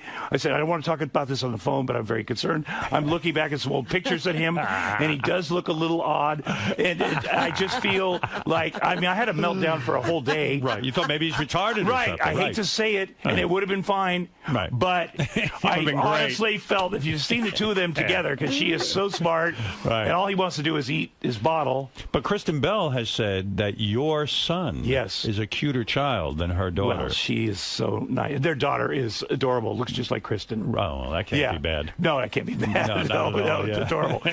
But my son is very cute. He's very handsome. And you named your son Jax after the character on Sons of Anarchy? But partly, I remember you were on Sons of Anarchy. Yes, I was on Sons of Anarchy. And partly that. My dad's name is Jack, and I wanted to honor him, but not too much. Okay. So it went to his head. Why, because you don't like your dad that much? I love him, but I don't want to be Jack Jr. or Tom Jr. or whatever. It's annoying, yeah. It's annoying. And then, that came up because Ashley loves that character. Right. And she probably loves the actor. Right. Charlie. How'd you end up on Sons of Anarchy? Did you do it because you loved the show so much? I love the show, but Kurt Sutter, I got to know him a little bit. He's a creator. He's the genius behind it. Yeah. And he just had me on for a couple of years. Yeah, you were a pornographer. Yes. Yeah. I watched that show. And every time I had to get beat up by Jax Teller, who's Charlie Hunnam. And I would be like, Kurt, he can't beat me up in real life. I don't know why this is. And he goes, just do the fucking script. I go, yeah, but in real life, I just want you to know. He couldn't do it. He probably could, but in my mind, I took him very personally on that show. Right. And he finally we're killing you next week, Tom. So you remind me of Eric the actor. He will not play any gay characters because he's afraid everyone will think he's gay. Yeah. You're saying in real life you could beat up Charlie Hunnam. I would think so. Yeah. I would think that he's much like younger. A good fighter. Yeah. But the Eric the actor thing was pretty brilliant because all actors. It was true. Everything about that was true. It was, distorted, but yet I was listening to that and I thought, yeah, I've been there. Yeah. I've been, in the competition and the sadness and the rejection. And do you get close to the guys on Sons of Anarchy when you're on the show? I did. I knew some before from movies and stuff. I feel bad for this Charlie Hunnam guy. Yes, the guy who he's great. Plays Jax. Yes. He was chosen to be in 50 Shades of Grey. Yes. And he just backed out. He did this weekend. Because I think he felt that so many fans were against him being this lead character in 50 Shades of Grey that he said, what do I need this aggravation for? That he actually kind of got himself forced out of the role. Right. Yeah. Did you ever talk to him about that? No, but I think I was excited he was doing it because then I would actually watch 50 Shades of Grey. Right. Because he's such an interesting choice. Yeah. But I think, Sons of Anarchy isn't going to be on forever. Right. Maybe another year after this or whatever. And so he's got to do something else. Right. But I think it just became so much. And I know he's naked in the movie a lot. Right. And maybe that's what would bug me if I had to take my shirt off. Oh, shirt off. But he's in shape, this kid. That's true. Yeah. It's true. I mean, if I had to take my shirt off, it'd be embarrassing. No, but it's good. But it's good. Yeah, he definitely, I bet he felt pressure. And he had to have bodyguards all of a sudden. And he likes to just live. Really? The thing, you and Dak Shepard, because you're becoming fathers at the same time and you're close friends. Yes. You both shared the same OBGYN, the same gynecologist. She's so smoking hot. She's so good, too, I just want to say. Right. Very professional. And you guys would take pictures surreptitiously of your gynecologist? Well, when we had to go to a lot of appointments and had to go with our wives, so he would send me, this is bad. Okay. Did she know this was going No, on? I hope not. I hope not. Like they're taking a video, you're supposed to be of the screen and the wife, and the video would be going down. I know it's very inappropriate and sexist and horrible, but then he would send it to me, and then, and then we found out Jason Dumel, he was going to her, so we were bummed that she would like him more than us because he's super hot. Yeah. Right. Well. So in other words, it's just so attractive, this gynecologist, that she's so beautiful and put together and so professional. There's a lot about her that's great, and she's a great gynecologist. So while she's examining your wife, you could take pictures of her buttocks. Well, that happened. I don't want Dr. Hakaka. That's her name. That's it's a great name.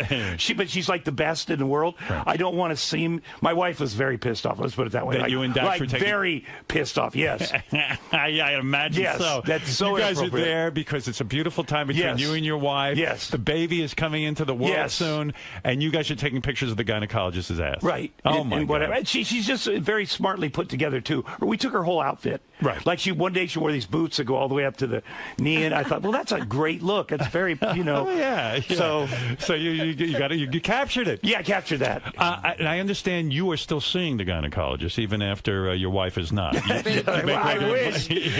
She's so good. She's so beautiful and whatever. That's so is she the gynecologist to the stars? I mean, she does a lot of people. I think she does a lot of people, but she does because she's not like they wanted a Moyle to come in to do my son's circumcision. Ashley did, and I didn't want anybody else in the hospital that had germs and the idea of this old Moyle that's whatever he's pretty, but I had her do it. Dr. Hakaka did it? So she's the first person that touched my son's penis, which is all, it's all downhill from here. But I wanted to take a picture of her for his sake later in life when I go, hey, as a matter of fact, look at this. What did Dr. Hakaka wear during the circumcision? Did she wear... Everything she has is like fitted. Right. So even her hospital stuff is like fitted. Right. So it's beautiful. So I go, I'm very attentive when she's around. I went in for the circumcision. Right. Normally I would miss that. But she's so loving too. And she's just a wonderful woman. You have a crush on Dr. Hakaka. Well, of course. Yeah. Of course. And her husband is super smoking hot too. Of course he is. She's married. He's hot too. Yeah. Well, okay. Well, very good. I mean, it's just incredible. And you say you lost 50 pounds. I did. Because you really have to worry about your health now. I mean, God forbid. I mean, you got a young child at home. Right. And you are the role model, right? Right. You're the male role model, yes, I hope so. Yeah, absolutely. And you want to be around. That's the whole point. I want to be around. And it's not hard. It's just that I was such a glutton before. I just eat normal-sized meals. We have a lady that brings over some food. Right. And it's been easy. People don't understand that concept. If you cut down your portions. Right. I dropped 22 pounds myself. You look good. Thank you. As you do, too. And so, like how we're blowing smoke up each other. No, but seriously. We both look horrible. Anyway, generally, we look horrible. Now we look a little better.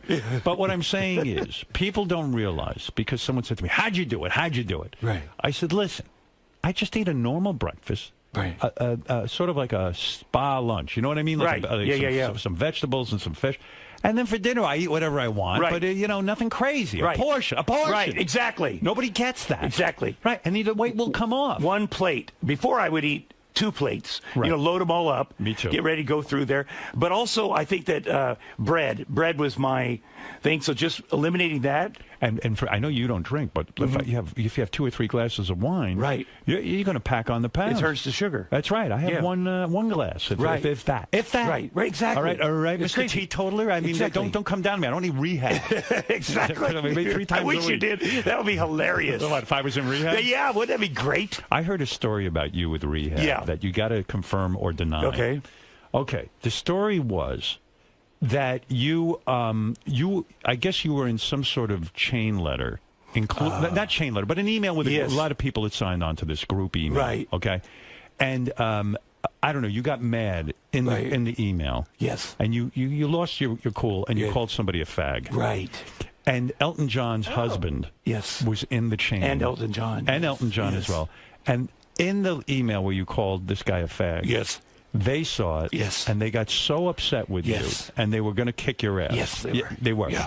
And so, do you think you could kick their asses? No, there's no way they can kick my ass. I mean, here's the whole story. All right. Okay, Kevin Zegers, a young actor, very good friend of mine. Right. We met making Gardens of the Night. He's a brilliant young actor. What movie were you making? Guy. Gardens of the Night. Yeah, we played pedophiles. He was my younger pedophile. Right. We got very close, and we also are in this new movie called The Something of Something. Anyway, it's great. You don't know the name of Downers Grove. Oh. The Curse of Downers Grove, which comes out this year. It's very, very good. Okay. Brent Ellis Easton or Easton Ellis wrote it. And anyway, so did you read the script? I did. Well, no, not really, but it's great. And Kevin's one of the best young actors are. Anyway, I'd been in rehab. I had all these surgeries, but because of the surgeries, I was still on medication. This is in January of 2011. So really, I owe Elton John and his husband, David. Is it David Guest? David Guest. David I don't know. David Furness? Yeah, that's it. David Furnish. Yeah. David Guest was Liza Minnelli's husband. They're different guys. Oh, okay. I just realized that. Anyway, now he's probably super pissed now.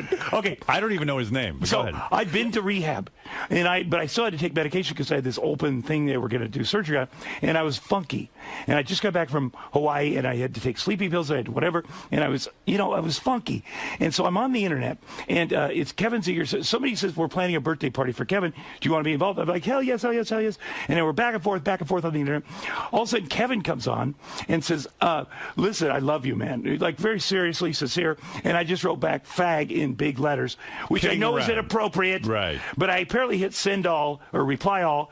And the next thing I know, Elton John's husband is like, I'm going to kick your fucking ass, you fucking fat, sweaty motherfucker. I'm coming over there. And I'm like, well, fat, fuck. Sweaty. First of all, who the fuck are you? Right. And shut the fuck up. Anyway, my wife realizes this is going on. This is the middle of the night, by the way. Right. She comes down and she's like, oh my God, that's Elton John's fucking husband, and you're going to fight him? I go, fuck yes, I'm going to fight him. Oh, she goes, you said fag. I said, I didn't say fag to him. I know it's inappropriate. I'll never say fag again. But now, seriously, I have to fight this guy. And she was like, that is it. You're going into detox right now. So literally, I was like, okay, I'll go into detox. So I went right. So they saved my life, really. Right. I heard you checked into rehab that you didn't really need it that badly, but you figured if you check into rehab, right, that's true. They would get off their case, and then you wouldn't get targeted. And by the way, I did the lame addict thing. I wrote a letter and said reply all to everybody like, oh man, I don't know what's going on over here, but apparently somebody wrote fag from my account. I mean, it's such a lie, such a dirty lie. Yeah, I don't know what's going on. They hacked in. Yeah, they hacked in. Anthony Weiner said that. That's right. So I immediately went to UCLA and went to detox. Good. Yeah, just to get it, just because I didn't want it. Because Elton John is super fucking powerful. This guy there, his husband. Oh, yes. If you get on Elton John's wrong side. Right, you're out. And he starts going around Tom Arnold. Yes, he said Basher. fag. Oh, my God. Yeah. I did not. Well, wait a minute, Tom. Yeah. I got to go back for a second. You had the ileostomy? Yes. And you got messed up on drugs again? Well, while you were recovering? Yes, after when they went to seal me up, after I'd been on the wound vac, I had this open wound that had to heal. They took down the ileostomy. I got MRSA in the hospital. So they had to open up this big, what the hell is MRSA? MRSA is a horrible staph. Yeah. Infection. A strep infection. A staph infection. Staph. Yeah, it's bad. Yeah. It's bad. It's come back since. I had it this summer and they had to cut it, but everything's fine. Oh, it's fine. A lot of football players are getting it now, so it's very popular. You're falling apart, for God's sake. Yeah, exactly. You really are. Exactly. So, did you bring your son, your new son? Yes. To Arnold. Arnold Schwarzenegger is still your best friend, right? He came to the hospital on day one. Oh, no kidding. He is so good with the baby. You know, he's so loving. You can tell he wants one, and he just loves him. Right. You know, and then didn't he just have one with the maid? But I think yeah, it was that like one he didn't really spend that much time with. Well, you don't know. You don't know that. I promise you, whatever he's doing is the right thing. Right.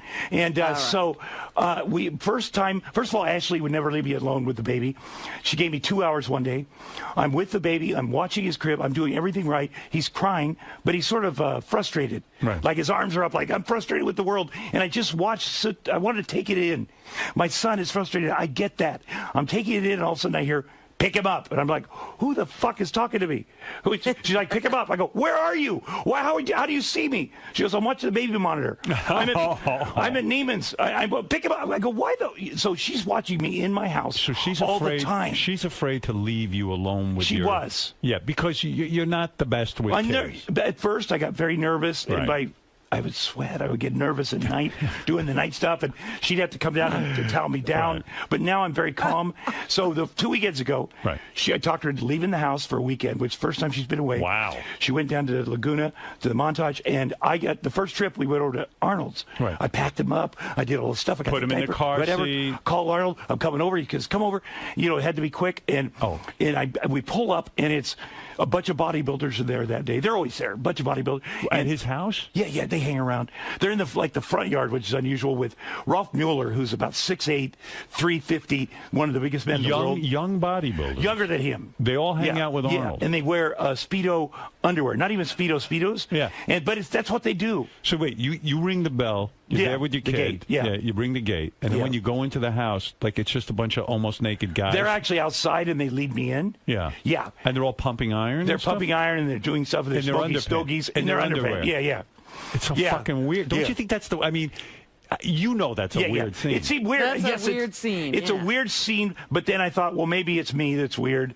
But, you know, Jax loved it. You know, Jax loves it. Jax doesn't know it. Hey, it's a bunch of guys in diapers. That's like me. Oh, my God. It's the weird. Every time you go to Arnold's, it's so fucking weird. There was no women, but one guy, Greg Dunn, wears an apron like he serves Arnold. Like he waits on him, and Arnold says it looks more official if he wears it. Like he's not fucking with him, like he's serious. What is going on over there?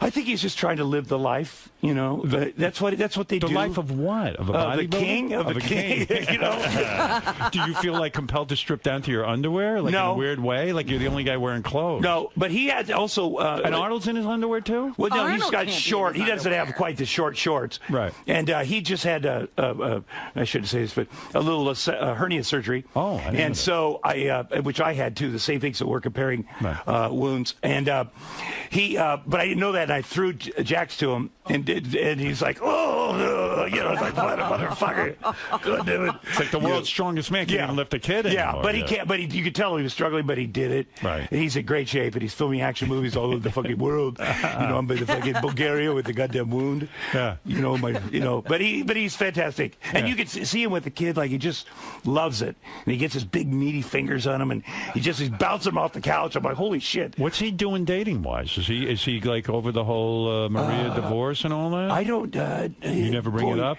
No, but we had a fundraiser. Well, oh my God! This is a guy who couldn't keep his hands off the maid. He needed it. Well, I don't know if his hands were. So on wait, him. you had a fundraiser? You were saying yeah, very nice for his after-school programs, the after-school all-stars, and we're doing this thing where we both get up on the mic, and it's people have paid like $30,000 to play poker in his house, like businessmen, rich dudes. This is for charity. Yeah, it's for charity. It's all official, and then we start going back and forth in front of people, and he, fucking, this is the man that boned Roseanne, And I'm like, what the fuck? fuck are you talking about? And Maria's pictures, like there's an Andy Warhol, right the fucking, she's like staring at us right in your I don't have my goddamn ex-wife's pictures all over my fucking house, weirdo. That is weird. Yeah. Right. Yeah, so anyway, we start this, and it gets really mean between two of us, and the businessmen are stunned. Right. Because they were like, what the fuck is going on? And then it's back to normal. But that's sort of what we do. We do our little... You go at each other. Yeah, you go at each other. You're like an old married Do you couple. joke about the maid with him? No, that you don't joke about. No. Right. I know, but there's a lot of looks. I have to say that. Yeah. I go, you should have... Hey, you know what? Stranger things can happen. There have been rumors that Arnold and Maria will get back together. I mean, I don't know. I would love, that's your hope. I want him to be happy. I want her to be happy. I would, if I was her, I'd be dating. Right. That's just my opinion, because that would fire things up a little bit. Right. And I know Bobby Kennedy said the same thing a couple weeks ago on TV. That, he's trying to find somebody for her. And I know the family is, because she's a beautiful woman. Right, yeah. She could date like a younger guy. Right. That would fire Arnold up. Right. Get that out of her system. Seriously, that's what she should do. Yeah, because he needs to be jealous a little bit. Right. Right. But then again, he probably like it. He's like, let's get that motherfucker over here. Right. Yeah. Well, it's so funny. Like, Arnold is such an interesting guy. He is. Like you go over there and like guys are all like shaved down in their underpants, and like that seems like such like it's almost like that's what you'd expect at Elton John's house. Right. Though it's very similar. And even if you read his books, it's all about going in the forest with these guys and getting some meat, and we're naked and we rub each other down. He has a product that I'm involved with called Muscle Farm. Right. And it's the first time he's ever put his name on a fitness supplement product. Right. And so we're pumping that up. You guys are working on it together. Yes. Yeah. My it's brother-in-law. interesting. It's unbelievable. But you talk about your life. Sometimes I think you have the most interesting life out of anyone in Hollywood. I was looking at. You ended up in rehab at one point with Lindsay Lohan. Yes. And you said something remarkable. What? That she has her own tanning bed. Well, here's rehab. the thing. Yeah. In rehab, let me just explain it. And Lindsay has been very open about this, so I don't want to. Right. You're not telling anything. I'm not telling anything. I wouldn't do that. It's inappropriate. They had the regular rehab, then they had the medical unit at this place we're talking about. And I was in the medical unit because I had this open wound and this wound back. And then she moved in next door to me in the medical unit. And I said, well, what's her medical thing? And they go, well, she brought her tanning bed. So she had to be hooked up to the special electricity. Jesus. That's for real. Oh, my goodness. Why would they allow that in a this is in the rehab? Yes. It's in a real, legitimate rehab. But I thought like going into rehab, I don't know anything about rehab. But I don't know the process by how someone gets sober. Yes. But like it would seem to me that you're supposed to be humble in there and not worry about your personal appearance all that much. Like the best thing for her would be to get out of the fucking tanning bed for a few weeks. I think it's the idea of sometimes you got to get people in there. Right. And I noticed that they were sort of breaking. They're doing that with me too. Right. Getting me out of my room, getting me to go to the meetings. I was very ashamed because at the time I had a colostomy bag and this wound vac machine attached to me. You don't but eventually feel like being I got around out. people. Yeah, you don't want to be around people, and you don't want to go to the groups and everything. But I saw her start going and participating, and then her fucking dad showed up there out by the gate and was protesting, and she's in the middle of doing great work on herself, trying to get and her crazy fucking dad is down by the gate. Right. So, it's just so weird. Yeah. You must have seen it all, man. Yes. It's unbelievable. Yes. But the tanning bed is... You've got several books. She's not tanning. Right? Yeah. You got to write the book. I got to write another book. You got to write another book. You got to write another 5 books. Yes. But I mean, it is crazy how everything happens around you. Right. Yeah. Like you're there. Yeah. She didn't really have a tan either. Right. She's sort of light skinned. I know that's what I thought was weird. Yeah. Like I've seen her in pictures. She didn't look all that tan. No. What the fuck could that be? I don't know. And what does it cost to bring a tanning bed into a hospital? That's true. But she brought it from home, so it's something that travels with her. It's her bed. Pretty crazy. Yeah. So you're doing a new movie. Yes, that's what you're promoting. Yes. You got this movie called Jewtopia. Yes. Which sounds very anti-Semitic. That's what the reviewers say. Yeah. Oh, they do? The critics. The critics have said it's anti-Semitic. Yes, but let me just say, they're not Jewish. Right. So, no, it's fun. It's about Jewish women, I think, a lot. Yeah. And it was an off-Broadway play. I like when you review your own movie and you go, I think it's about. No. Yeah, don't you I have know? my notes Have you here. seen the movie? I have seen. I did watch it. Why do you have to have notes about the movie? Well, because I want to tell you the history. It's an off-Broadway play, the longest-running one ever. Okay. That these guys, Brian Fogel and this other guy named Sam Wolfson, they created it. Brian directs it. It's great. It's got a great cast of white. I'm in it a little bit. Yeah. Cameron Manheim and I are parents to Jamie Lynn Sigler.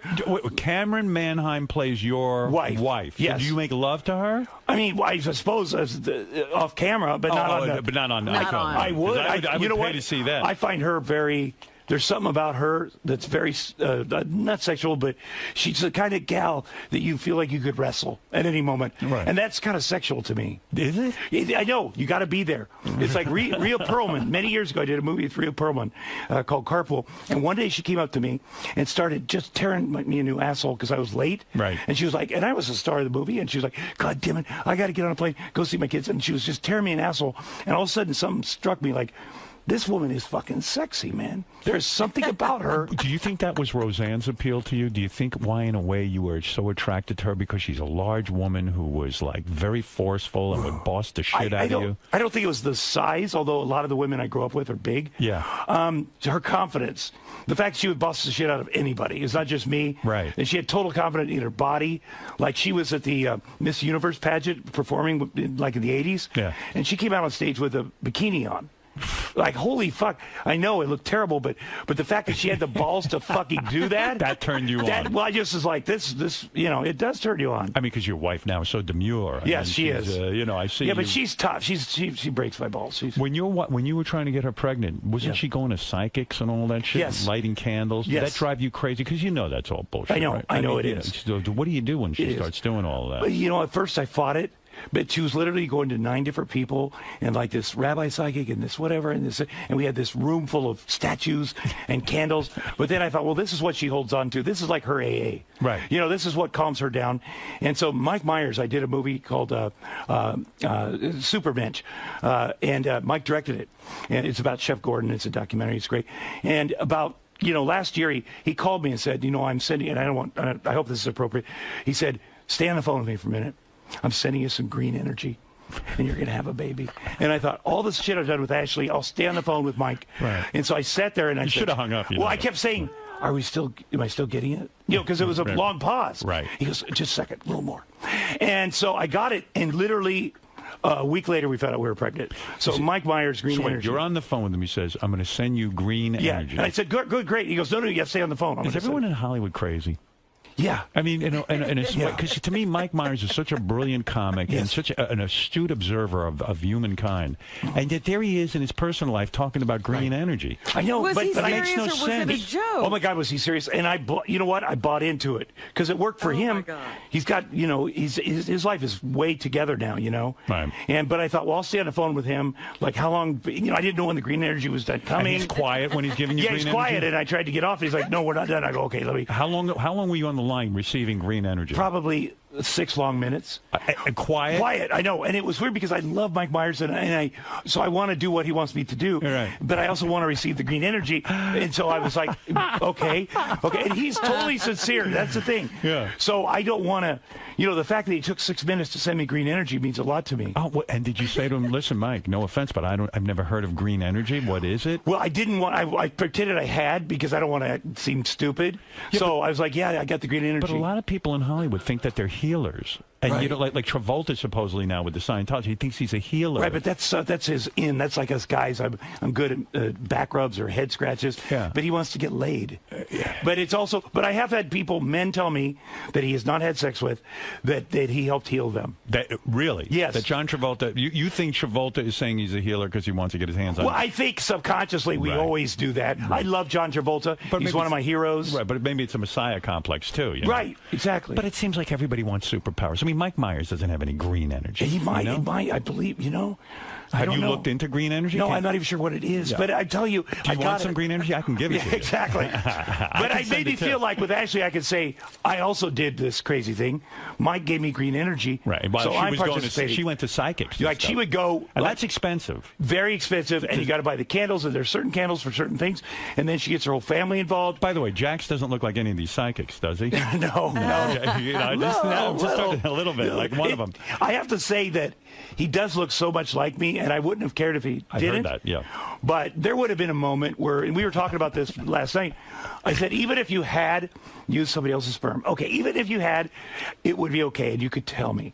And then she's like, no, I would never tell you. I go, but you didn't, right? She goes, no, I didn't, but I would never. I go, but I would like to know. I'm just so happy. So she goes, people are probably saying that because he does look a little like, he could. So all babies look like Arnold. But when exactly. Yeah. But I love that story. How you used to go over to Arnold's house and you'd see the maid there, and sometimes the kid, her kid would be there, and you'd tease Arnold and say, "Hey Arnold, that kid looks just like you," and then he pulled you aside and said, "Hey, shut the fuck up." Hey, only you. Yeah, but I didn't know. I didn't know. And the lesson is, if you got something going, you tell your buddies, so they don't make jokes. Would you go home and say even to your wife, like, "Jesus, there's this kid the maid has that looks exactly like Arnold"? I mean, everybody that's seen pictures on the internet and it's identical twin. Yeah. So everybody would say, no, I never thought that really happened, but subconsciously it's something, the funny bone kept getting tickled, so I kept saying stuff. You know how you beg your friends the little things, and it turned out to be more of a big thing. And are you the kind of guy in your house, do you have a lot of posters and things of your movie career and different moments in your career? No. I picture Arnold does. You know what I mean? Well, he's got statues of himself, like famous artists sculpted him. Yeah. So but there's a lot. There's picture. He's on top of a mountain, and there's a lot. It's like an unusual. Like Zeus. Like there's not a room for it. It's the whole house is for it. Wow. And they're all fabulous. Because like the statues are up. Yes. Then you see a guy in his underpants walking around, and then one has an apron oiled on. Down. They're oiled down in their underpants. Yes. And statues of men. It is kind of weird. Thank God for the pictures of Maria Shriver all over the house. That At is least true. It adds a feminine touch. But he also feels like, I think that's art. Yeah. Andy Warhol did this, whatever. And it is. It's a very macho house now. Yes. And it's even hard to get because there's gates and people. Does he have a firing range there? Any kind of guns? He has a huge. You can play like polo. He has a polo field. He does? Yeah. Does he play polo on it? I don't think so. I think he watches people play polo. Wow. Like he likes to set up stuff and get the stands. They have bleachers, and then he'll watch people do stuff. Wow. And whether it be boxing, he has his guys fight each other and do stuff. And It's all the same. Do the guys sleep over, or do they? I don't know. I think there's a room. There's a separate house, but there's like a lot of dudes in it. Yeah. And they come out when you pull up. They all kind of scamper out. I don't think I could handle it. Right. I mean, it's too sort of ultra masculine with people boxing. And, right. You know what I mean? It's like that's not me, man. Yeah, and his gym is like if Johnny Versace had a gym. Right. It doesn't look like a gym at a gym place. It's beautiful. It's got beautiful art and ornate and big, beautiful paintings of his parents. It's like there's not like muscle stuff. It's like a real personal place for him. It's like it's because listen, Versailles. That's the thing that made him working out. You know. The greatest. Right. Is there a big sign, no girls allowed in the gym? No. I think he's just, I know there are women that come over and they participate in the sunning and the lifting and the stuff. That does happen. He's not lonely. Right, I mean, he's got a bunch He has of female companionship. He does. That's what I was trying to Absolutely. Oh my gosh, but I don't think he's Arnold Schwarzenegger. He's Arnold Schwarzenegger. He does have a lot of needs. That is true. Yeah, he has tremendous sex drive. He does. I feel it keeps him young. Yes. Like testosterone and fucking and and doing outdoors. Orgasms. Orgasms. Yes. And I'm coming. And he believes that's all part of the fitness. 5 times a day, as he says, is a good number. Wow. For having really? Yes. Yeah. And a lot of women won't do that. No. 5 times a day. So it becomes this quandary. Is he in good shape? Because sometimes he's in good shape. They love getting pictures of him on the beach where he's naked and and he's flabby. He's flabby, but he's flabby for like him, but not for. But no, he's in great shape now. He's filming. He just did The Expendables 3. Right. He's got a really great movie called 10 coming out by David Ayers.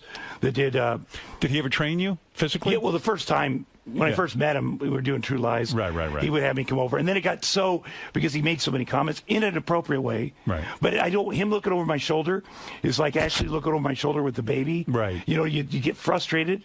Is it hard to have sex when you're trying to have a baby that hard? I mean, like it stops becoming sexual. Are you ready? Yeah. Well, you have to go to the clinic at 6 or 7 a.m. and jerk off. That's the hardest part. Right. There is one thing after the baby was born because she had a C-section. Yeah. We didn't because she was hurting.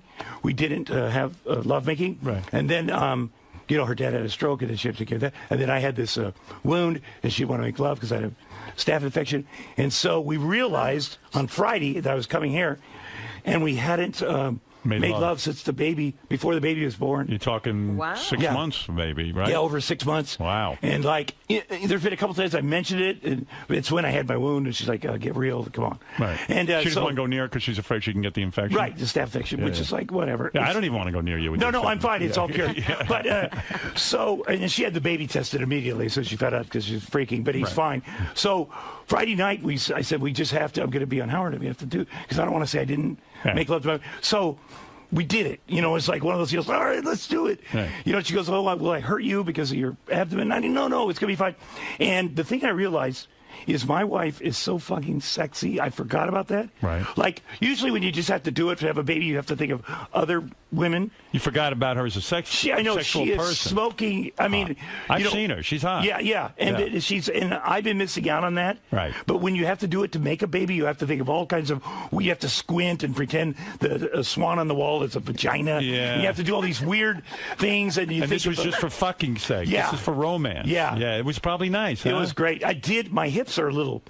The outside of my hips are very sore. You didn't come for 6 months, or did you jerk off? I did. I jerked off, but not like I used to. Right. I you're a dad would pace myself. Yeah. But by the way, if you have a small penis, not jerking off makes it a little bit bigger because you're sort of almost ready to be aroused at all times. Yeah. So I think about that too. Right. Because, I want to be, you get that half sort of a boner. See, I got a small penis, and I always think if I jerk off, it'll start to stretch a little. That's what I agree with that part too. Right. By just yanking on it, literally pulling it like a muscle. Yeah, constant usage might make it stretch out a little bit. A guy that Arnold knows put a dumbbell on his penis and would sit on that chair, and there's a hole in the chair, and then he stretched his penis out with a dumbbell. He thought that worked. And did it work?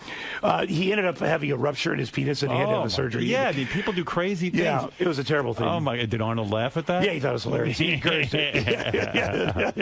Oh my God, what a life! Well, the new movie is called Jutopia. Jutopia. Yeah, you could see it on demand. It's on iTunes. Courtney Mizell produced it. This great producer, Tucker Tooley. They're wonderful. Jennifer Love Hewitt is in it. Wendy Malick. How's she look? She looked good. She looks great. She looks. What's that, Robin?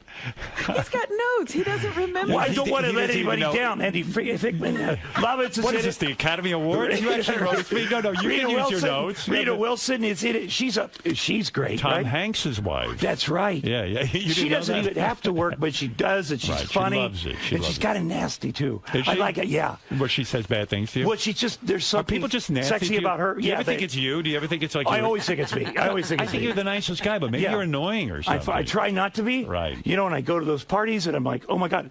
I always liked you on that sports show. I love doing that sports show. Yeah, and then they fired you? Well, they couldn't afford to do it because nobody was watching. Oh, it got canceled. It got canceled. But now they have a new network, Fox Sports 1, and maybe I'll get back on there. Yeah, I always liked you on that. I think you're terrific. I loved doing that. I loved it. You were terrific. It's great. Tom Arnold, in addition to being a new father, is also in Jutopia, which is in select theaters and video on demand now. And as Tom says,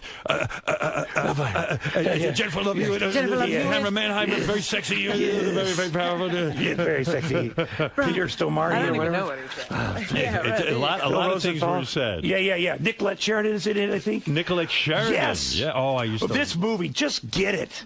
Really? It's amazing. And you say it's anti-Semitic. I like anti-Semitic movies. Yes. Well, it's not. It's just Hitler's favorite movie, Jutopia. But it also makes fun of, like Jewish women when they order food. Right. They can never just fucking order food. I know Ashley can. Yeah. They send it back. They go to vaginabeautiful.com, and that's our site that has the trailer. Jutopia is vaginabeautiful.com. Because I play a vagina doctor in it. Oh. So I do gynecologist. Vagina doctor. But I specialize in vaginal You would never know he just had a baby. Yeah. I mean, a vagina doctor. Well, but I specialize in vaginal rejuvenation. Oh, yeah. So that's why. So vaginabeautiful.com is a great site. Right. And you can see everything about the movie. How you doing with Rosanna? You guys friends again? You know what? I heard you had a Twitter feud. You know what? We did have a Twitter feud. It was I had tweeted something innocuous, which was, I cleaned out my garage. I hope does Goodwill want 25 remote controls, old phone chargers, and my wedding videos, my old wedding videos. Right. You meant it as a joke. A joke. A day later, she writes back, what the fuck is wrong with you? Like, seriously? On Twitter. Yes. Right. In front of so everybody. the whole world can read. Yeah. I write back, well, you can still buy it. It's $1 if you want the videos. She goes, that's right. My goddamn kids are in those videos, whatever. She didn't realize it was a joke. Right. Yeah. It went back and forth, back and forth. And by the way, you've been, how many times have you been married? 4. Yeah. So you have a lot of old wedding That's what videos. I said. Why do you think it's you? It's not about you. It's very narcissistic. So we went back and forth, and now people are joining on, and it's live, and finally, she finally realized it was a joke. Right. And then it was ugly, and then she said, "How's the baby?" And then we had this sort of weird talk about how cute my baby was. This was all on Twitter. Yes. But the best thing that happened... You too. She wrote me, tweeted me, direct message a week ago, and this meant the world to me, I have to say. She asked me to read her script and put notes on her script that she's doing for NBC. Right. Which is the biggest honor. Yeah. Which is such an honor considering... Roseanne's coming back to sitcom? Yes. That's big news. Yes. But the fact that she would ask me to, after all we've been through, it meant so much to me. Did you make notes? She hasn't sent it. But the fact that she asked me, I'm sure it's a 3-step process. Right. I said to her, this means so much to me. I remember in 1986 when you read my first script and how my spine was tingling. You worked on Roseanne. It was a big deal. Yes, it was good. We were good at that. Right. We were really good at that stuff. Yeah, so maybe that's it. Maybe you'll go work on her show. That would be amazing. That would be amazing. No, but I want to do that. Yeah. That'd be great. That's a big compliment. Well, let's just say Tom Arnold's career is on fire. He's performing stand-up comedy. I am, and I'll be at Stanford & Sons in Kansas City in November, like the 14th or 17th, but something there. I saw you on Sons of Anarchy. Yes, Sons of Anarchy. You were very good in that. Did that, a lot of stuff. You will also be over at Arnold Schwarzenegger's I'll be at Arnold Schwarzenegger's house. Underwear. But Dax not Shepard. in the Speedos. Not in Speedos. I will not wear the Speedos. Tom also now possesses Green Energy. I do, from Mike Myers. From Mike Myers, he received Green Energy. Supermensch is a great documentary. Do you think you could have another baby on this Green Energy? That's what we're doing. We're working on that now because we feel Ashley's body is right where it needs to be. And you are right where it needs to be. That's true. That's true. That's true. Once you have one, sometimes all of a sudden everything just loosens up. Yeah. Right. He's over at Arnold's house. Yes, I heard you guys, your favorite thing to do with each other is to tell racist jokes. No, it's sometimes people are accidentally sort of racist. Right.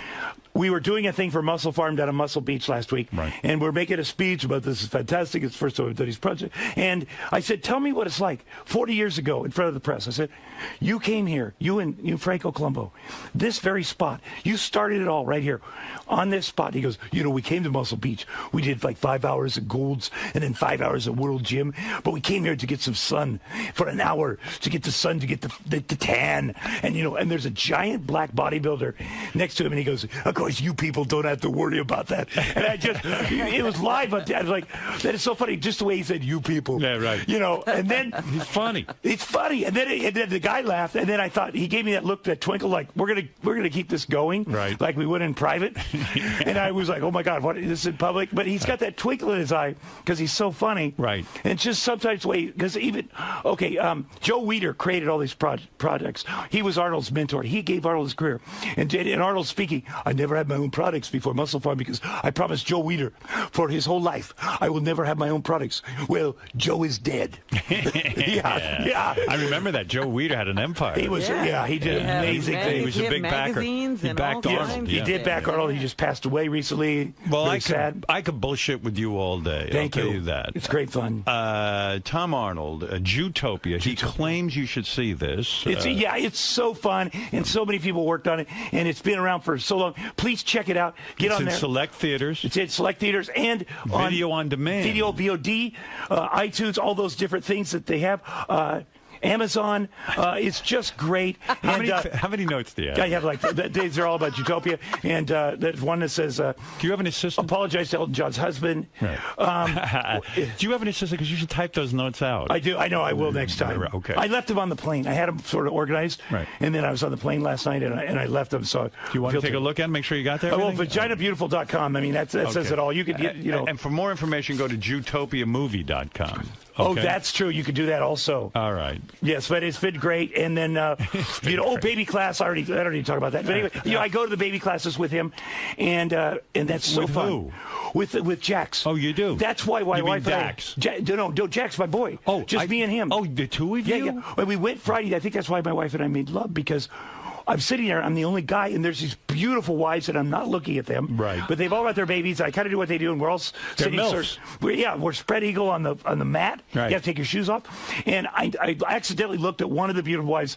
Her thing was up, and she saw me looking and gave me that "you're a creep" look. Yeah. And she pulled her shirt down over her knees. And so I was telling Ashley about this that night. And I said, they're very attractive, whatever. And I started thinking, wait, my wife's attractive. Right. And that started so that's what I got out of that class. But they put the baby. What? This class. You mean you had to leave your baby class because you were looking at the women? No, I didn't have to, but I accidentally looked at them, and then I went home and was explaining it. Were people upset with you that you were looking at them? Maybe? I hope they don't think I'm a creep, because they're so much younger and more beautiful. I hope they don't. Right. But, poor you're so tortured. Yes. Well, it's also a class. It's called Out of the Box. And you put your baby in spaghetti. Like they have a giant pool of pasta. And I said to my wife, that looks stupid. I'm not doing that. But, man, he gets in there. Right. And he just goes crazy. All these other babies go crazy. And they're having so much fun. And they're throwing stuff at each other. And it's just such a joy. Too bad you can't stay there because of the MILFs. Well, no, I can say it, but I just want to make it clear. I'm here as a dad. I'm not here as a Tom Arnold or a weird dude looking at you. Right. Okay, fair enough. I try to be appropriate. Tom, I'm very excited about everything going on. Everything is I great, really Howard. am.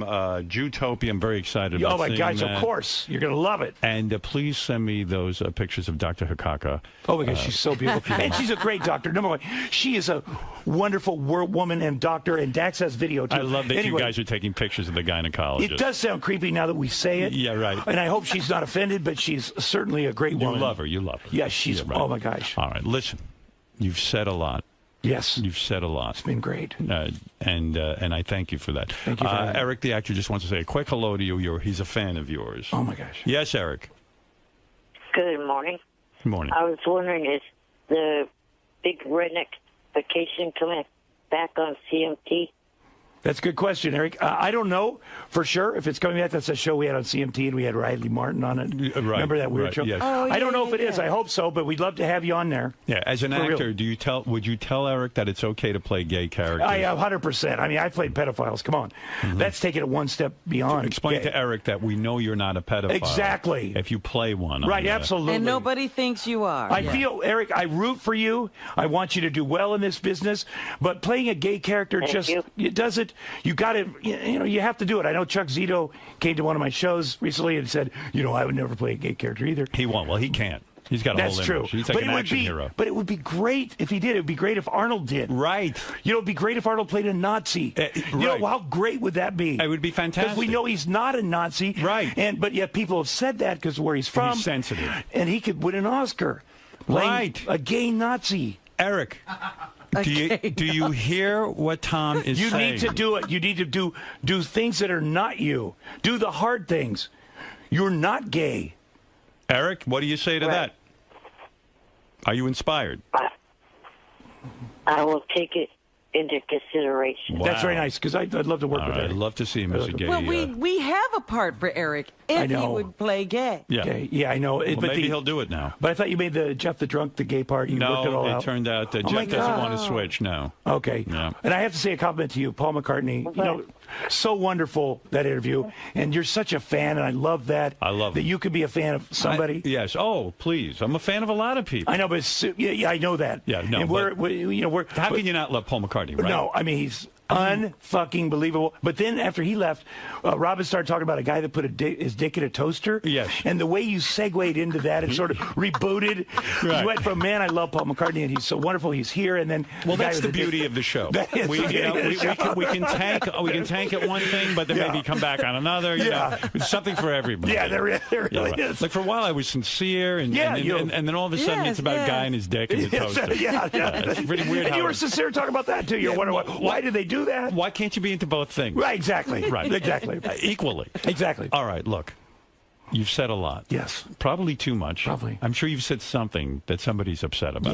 Yes. But I love it. Thank you. And Tom Arnold, I'm a huge fan. Thank you. I'm a huge fan. I wish you the best. Thank you. And you got a lot of good projects coming up. I do. And Utopia, I think, is going to be a smash. It's going to be a smash. And next time, try and know something about the film that you're in. Yeah, well, no, it's good. I did watch it. I love the other people in it. Right. Oh, I know. It's hard to watch myself. Right. Okay.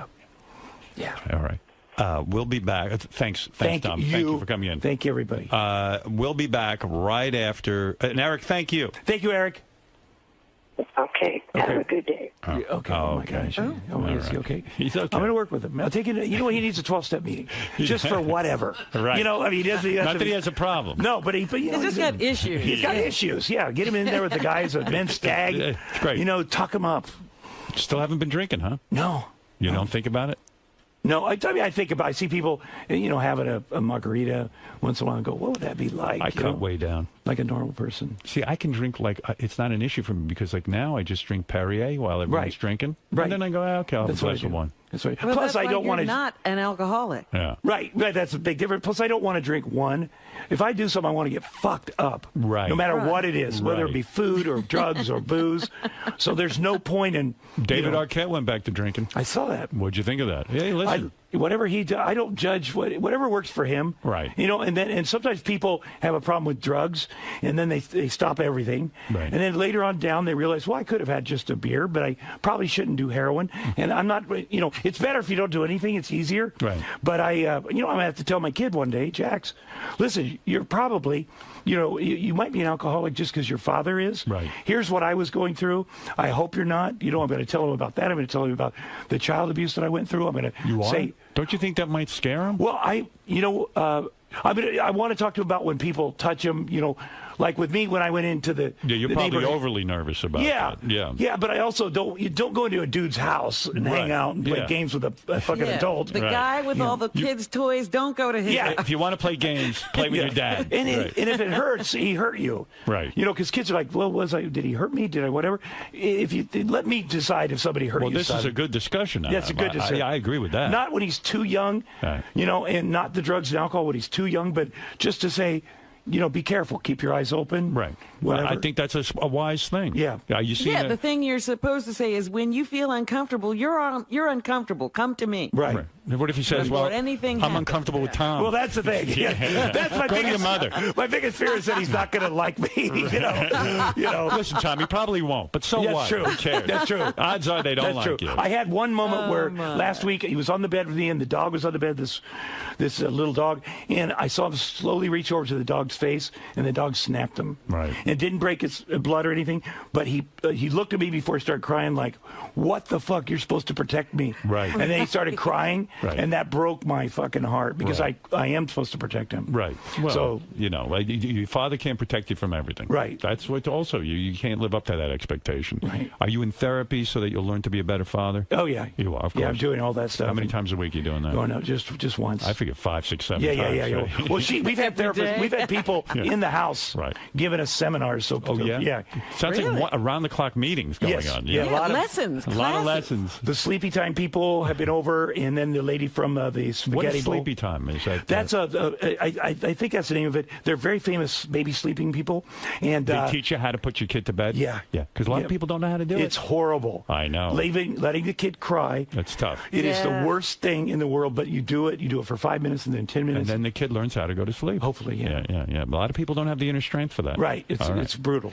All right. You need fortitude. Constantly learning. Tom Arnold, Jutopia, select theaters, video on demand now. Go to jutopiamovie.com. Thanks. Thank you Tom. very much, you guys. And we'll be back right after these words. Thank you. Yes. So, Tom, I like how you brought notes with you today. Did you hit everything on the... I was going to ask you if you did. I think I did. You know, the producers and stuff from that movie were like going crazy. I wanted to make sure I hit everything. You could see vaginabeautiful.com. Here's the name of some of the actors, in case I forgot it. Longest running Broadway play. You know, Elton John's husband. I wanted to apologize to him. You know, that's basically all I had. You know, and I'm going to get it typed up next time, like Howard said. Get them organized. Now, you mentioned before the interview that sometimes you have to do some apologizing and backpedaling. Yes. Can you use the flip side of those notes to write down who you need to apologize to? Well, hopefully the people I need to apologize didn't hear it. Here's the thing. You don't know how you can offend people. You know, sometimes they're so sensitive that, you know, by not mentioning them, you offend them. Right. So I'm sure there's somebody, nobody's going to be satisfied on this list. I'm going to have left somebody out and or said the wrong thing about somebody.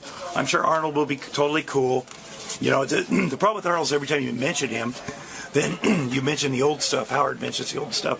Right. With the maid, and I'm sure he'd rather I didn't talk about that, but I can't control that. Right. Arnold knows that. What's the key? I mean, you're known as a guy who comes in here and delivers every time for the interview and a good give and take. What's the What's the key to navigating a Howard Stern interview? Well, you need to also listen to Howard. Like a lot of interviews, a good interviewer listens. You need to listen to him because he's going to lead you.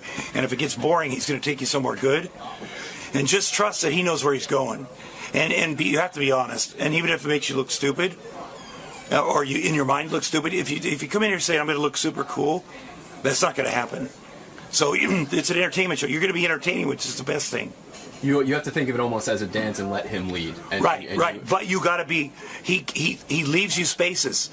He goes, okay, especially when he starts wrapping up. Okay, you've been in here. It's been great. And if you forgot something, boy, say it right there. Hey, bam, bam, bam. Fill in that little space. He's like, I'm going to let you. Here's 3 seconds. You got 3 seconds to think of something, and then otherwise, it's over. Well, so it's like a dance. Right, and you get that better than most. Thank you. Well, thank you so much, and good luck with Jewtopia. Jewtopia, thank you very much. VaginaBeautiful.com.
Hey, good to see you. How are you? Welcome. Thanks for having us. Oh, we're thrilled. Looks like fun. There are things getting set up for. I gotta get in the band. Sitting here is a drag. Welcome. Thank you for having me. Oh, I'm thrilled to have you nice here. to meet you. So excited to have you guys. Yeah, what is it? This is great.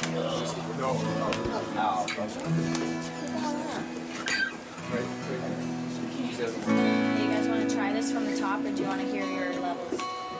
Do you want your ears, Chad? Yeah, I'll throw these cans on it. So do we have time to You have time to give a few minutes just to make sure you're comfortable. Just do a quick sound check. Little run through. Check. Yep. 1, 2, 2. Oh, you guys. Just loose and relax. We got some reverb in here. I like It sounds this. so pretty. Oh, yeah. Okay, we have 2 minutes. Check Let's 2, yep. start. Let me go. Hey now, I like it. Well, I'm excited. Avril, I think I've been trying to get you in here for years, actually. I really have. Avril Lavigne is here. And Chad, you know, your last name is Kruger. Thank you. I don't know I've if been you know pronouncing that. it wrong for the That's last- how you say it. Okay. And you got the rest of your band here. I'm very excited about this. You guys were just doing a little rehearsal of your new song. You know, you were just doing a sound check. That's what we call it in the Our business. first official rehearsal. To me, there is nothing more romantic than like a husband and wife who can perform together, to do, you know, to be musicians together. I think it's exciting, and you know what I mean? Do you think you could be married to like a regular guy who wasn't in the business, or would it just be too dull? it's nice because it's really inspiring. And we're always singing around the house and all that stuff. And having this song together, like we got to wake up together today and we're going to work together, babe. Like, this is awesome. So romantic. It's called Let Me Go, right? It's called Let Me Go. You wrote that together? It was the first song that we wrote in the studio together. So when we first met, really. And where'd you guys meet?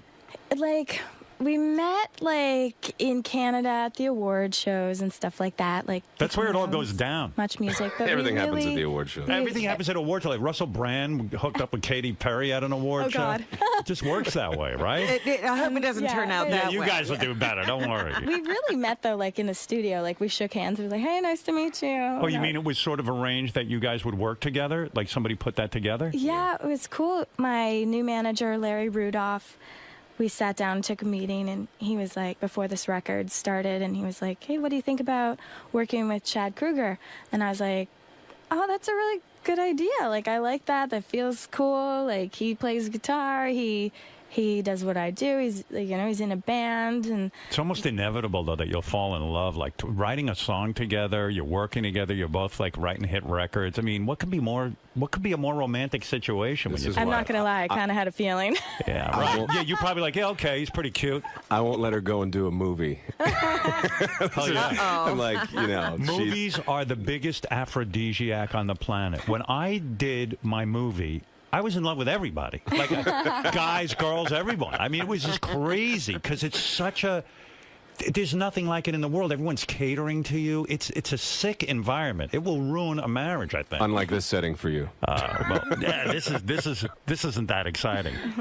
So you go into the studio to write together, and you kind of thought he was sort of happening. So you kind of say, hey, well, maybe it'll be a romance.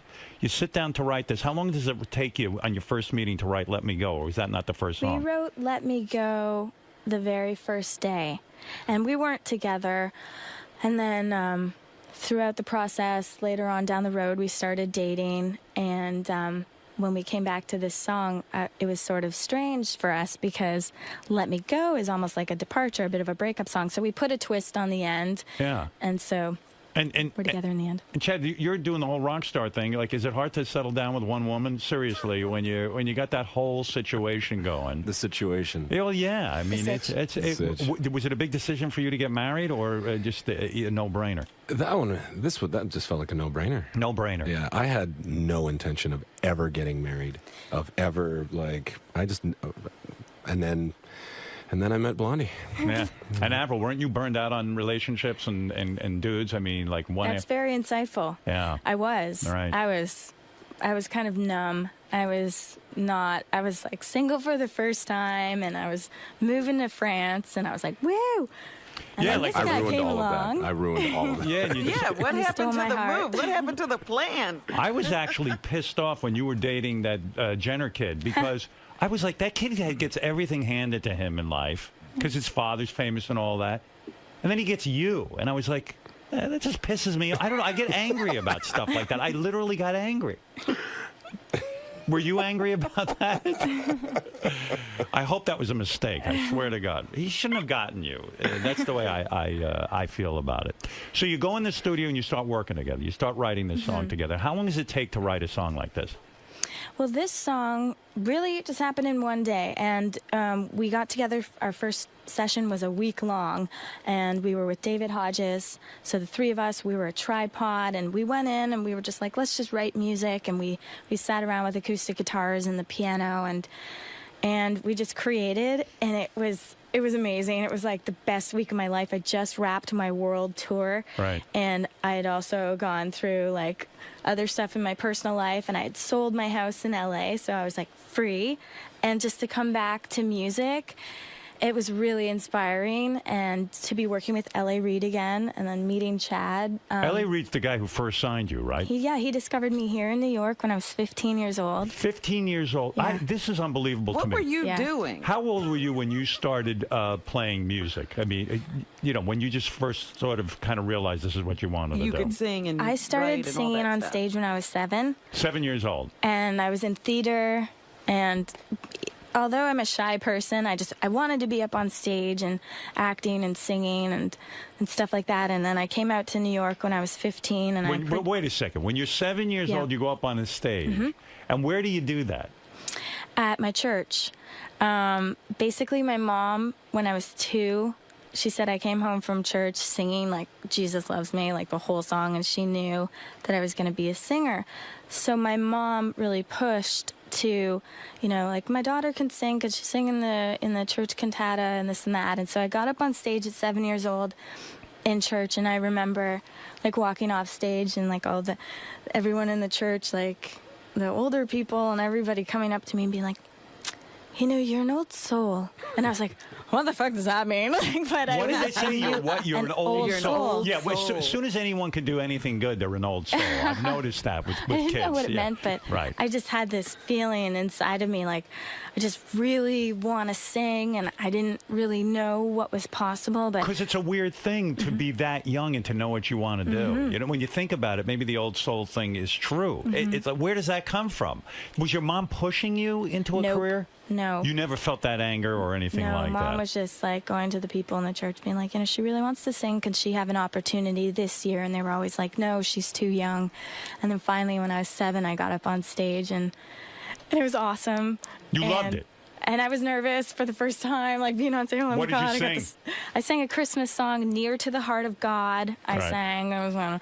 And are you a religious person as a result of your upbringing? I'm spiritual. I grew up in a religious Christian home, like not super religious, but a Christian home. And so I think that I learned from that. But do you think that's why you don't get naked or half naked in your videos and all that kind of stuff? Or is that just kind of a thing that, like, if you're the real deal? I'm encouraging. I'm pushing her towards. Are you? Because seriously, I mean, it seems like everyone is putting out a video. You know, if you're not naked, and I'm not just referring to like Miley Cyrus, but it seems like if you're not half naked, it's sort of you can't break through or get attention. And if you're the real deal and you can actually write songs and perform, you kind of don't need that, right? Well, it's interesting because when I first came out on the scene, I was 17 with Complicated. Right. And L.A. Reid looked at me in his office and he's like, okay, you know what? You got your own thing going on, girl. Like, you keep doing you. Like, we're not going to try to, like, make you over. And I would do, like, magazine covers and they'd want to put me in stuff. And I was just like, no, I want to wear my tie and my Dickies and my whole, like, little skate get-up, like my skate shoes and Converse. You weren't comfortable doing that stuff. No, I wasn't. And no one tried to push you in that direction. Not really, a little bit. And, like, people still today will try to be like, you know, like, why don't you try this? And it's like, you have to be comfortable. You have to know who you are, and I always encourage that. You were quoted as saying once, you know what, I have a really good body, but I don't need to show it off all the time, right? And, I mean, that's kind of how you felt about it. My husband Are you still talking to her or to me? Right, yeah. No. Well, does she have a good body? She's got a great body. She's got a great body. But L.A. Reid, so how do you end up in L.A. Reid's office? Because, I mean, I know all of us want to have record contracts, so we want to just do the same thing. You walk into L.A. Reid's office. How did he know to even audition you? He came to the studio. How did he hear about it? It was my first time in New York City, and my parents came with me. And at 15? I was 15 years old, and I was about to make a demo. Right. And, like, day one of being in the studio, I started writing, and somebody in the studio, like, got word to L.A. Reid, there's this little 15-year-old girl, you know, you should come hear her. So the next day, they're like, so L.A. Reid, the president of Arista Records, is coming over to the studio to hear you sing. And I was like, huh?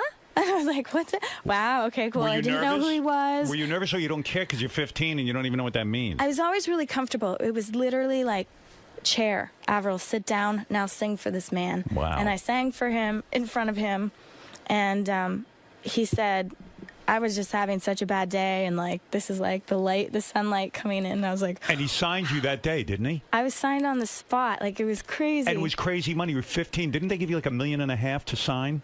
Yeah, I got pretty big record deal. Holy mackerel. And it was really special because then I got in a limousine and the label took us out to dinner. All of a but sudden. it was cool because You're 15. we went to the top of the Twin Towers and I have photos and it was really memorable, and especially now. And Look, I don't hear shitty stuff about you being like really bitchy, but you would think if that's to happen to me at 15, it might warp your whole view of the world. You might it become might blow very up your mind. Yeah, you might blow up your mind and become very spoiled and sort of rotten to the core. But why do you think you didn't go that direction? I try to keep a good balance, and it's really hard to do in this industry because it's very intense and very full on. And don't you think you have to be smart in a way and self-aware, like, and say, you know what, I can't get carried away with this. Yes, I can sing. Yes, I can write music. I know who I am. I'm a singer. I'm a musician. I write songs. I go out on stage. I get in that headset and I in that mind frame. I go on. I turn it on. I walk off stage and I turn it off. Did you ever act out sexually or drugs or anything like that, or did you kind of keep your head together? I don't. If I acted out at all, it was just that I grew up in a small town and like my family. I went to church. My parents were kind of strict. So the second I left home, I was like, "Woo, party!" Like beer. Yeah. You know what I mean? Like I've never done drugs. So you're 15. You get signed. Do you drop out of school? You dropped out of school, right? I did. I lied. I said I was going to do homeschooling, and I moved away to New York to make the first record for a little bit, and I just didn't end up doing it. Yeah. I remember thinking, you living on your this own better work. Were you living on your own at that point? I moved away, and my brother came out here to New York with me. Yeah. And boy, that's great at 50. If only I could have done that. Your brother lives I remember being so scared. Like I walked around. How old is he? Like 11 or something? My brother is a year and a half older than me. All right, so he's in charge and he's 16 and a half. That is crazy to me. I mean, like my parents were up my ass every 2 minutes. It's just like you moved to New York with your brother. Does he drop out of school too? No, he got what do you call that when they get points? Like a GED or something? Yeah. He had to. I don't know how I guess Matt was just telling me the story. He talked his school into whatever he was doing for you. They turned that into some sort of credits for him. It's like, go manage your sister. He got credits for it, yeah. Yeah. And it was. Where in New York do they put you up? Like when you're recording? I got an apartment on James Street, and. He took me to the studio every day, and it was scary. Do you think that's why you got married so young? Because you were on your own in a way, and you were kind of growing up kind of fast, I guess. I did grow up fast. Yeah, you really did. I'm a romantic, and I love love. Right. Me too. Especially when love looks like you. And you should see what I've been in love with in my life. Can sing songs and write songs and make money. Yeah, I'm in love too. But so when L.A. Reid comes to the studio and you're 15 and he signs you, now the pressure is on. You've got to come up with an album. Were you a nervous wreck? Did you study music at all? I was. I felt really excited. Like, this is it. Okay. When I was 14, I sang on stage with Shania Twain. I won a contest through a local radio station. Right. And it was in front of like 20,000 people, and I went up there and You sent in a tape to a local radio station? Yeah, a cassette tape of myself singing. What a charm. Seriously. The stars haven't aligned for her whatsoever. Right. No, not at all. You're 14, you say, hey, I'm going to send in a cassette or something of myself. Right. And do you send in a cassette or something? Is that how it works? And it was a talent. I won. And you get to go up on stage and sing with Shania Twain. Yes, and it was really cool. And I walked up on stage, and like it was in front of 20,000 people, and I was like, oh, I have to do this. Like this feels so right, and it feels so good. Wow. And that's like amazing. 3 years later, I was signed, and I had my own concert there. Did you take music lessons? Robin, can you hear Robin talking at all? Oh, you can't hear Robin. That's what I figured. Yeah, it's not coming through. But I'll repeat. Yeah, were you trained at all musically? No. We had for Christmas one year. My dad got us like a set of drums. We had an acoustic guitar that he had from high school. We got an electric guitar, and I got a microphone. Right. So I just learned how to play on my own. Although when I was really young, I took piano lessons for 2 years. I don't really remember what I learned, but it definitely helped. So you think you're a prodigy, a child prodigy? I think so, right? I mean, if you can learn all that stuff on your own, that's pretty impressive. I learned I learned all the instruments. It's fun. I'm not like amazing, but they're my writing tools. Did and you I play them originally live. want to be a country star? Was that the move, like Shania Twain? I sang outside of church. Other than church, I was performing at the fairs, Right. and so I was singing like new country and like the Dixie Chicks and stuff like that. Right. And so I enjoyed that. But when I turned 14, so 7 years later, after I really started singing, I got like right before grade 9, right before high school, I kind of felt frustrated. Okay, I'm over singing these Christmas songs and singing cover country songs. It's not you. I was like, hey, this is weird, and I like was growing into myself, and I was like, well, I don't know what I want to do, and I was a little frustrated. So I kind of took a little break, and what happened was I took my dad's guitar, and I learned the G chord, and then I just started playing and then figuring out chords on my own, and then I started writing songs. And then my mom would be in the kitchen, and I'd sing them for her, and then I started writing, and then eventually developed my own style. Wow, yeah, that's pretty amazing, and to do it all at such a young age. So when you go into the studio for the first album, you're 15, L.A. Reid has signed you, he's giving you a big advance. The pressure's on, you got to come up with hit songs. Is that when you come up with Complicated? So I moved to New York, and I started working out here, and what happened was people were writing songs for me, and I didn't like that. Right. And I didn't like the style. But today, doesn't that almost have to be... It seems to me that the people who consistently keep coming up with big hit songs are working in groups. Yeah. Like Katy Perry's almost a machine at this point. Yeah, the majority of people have like other people write for them. For me, I was like so young, and I turned to L.A. Reid and I was like, listen, I really want to write my own music. So they sent me out to L.A. I left New York. I started fresh, and I started like really just like writing with a bunch of different people.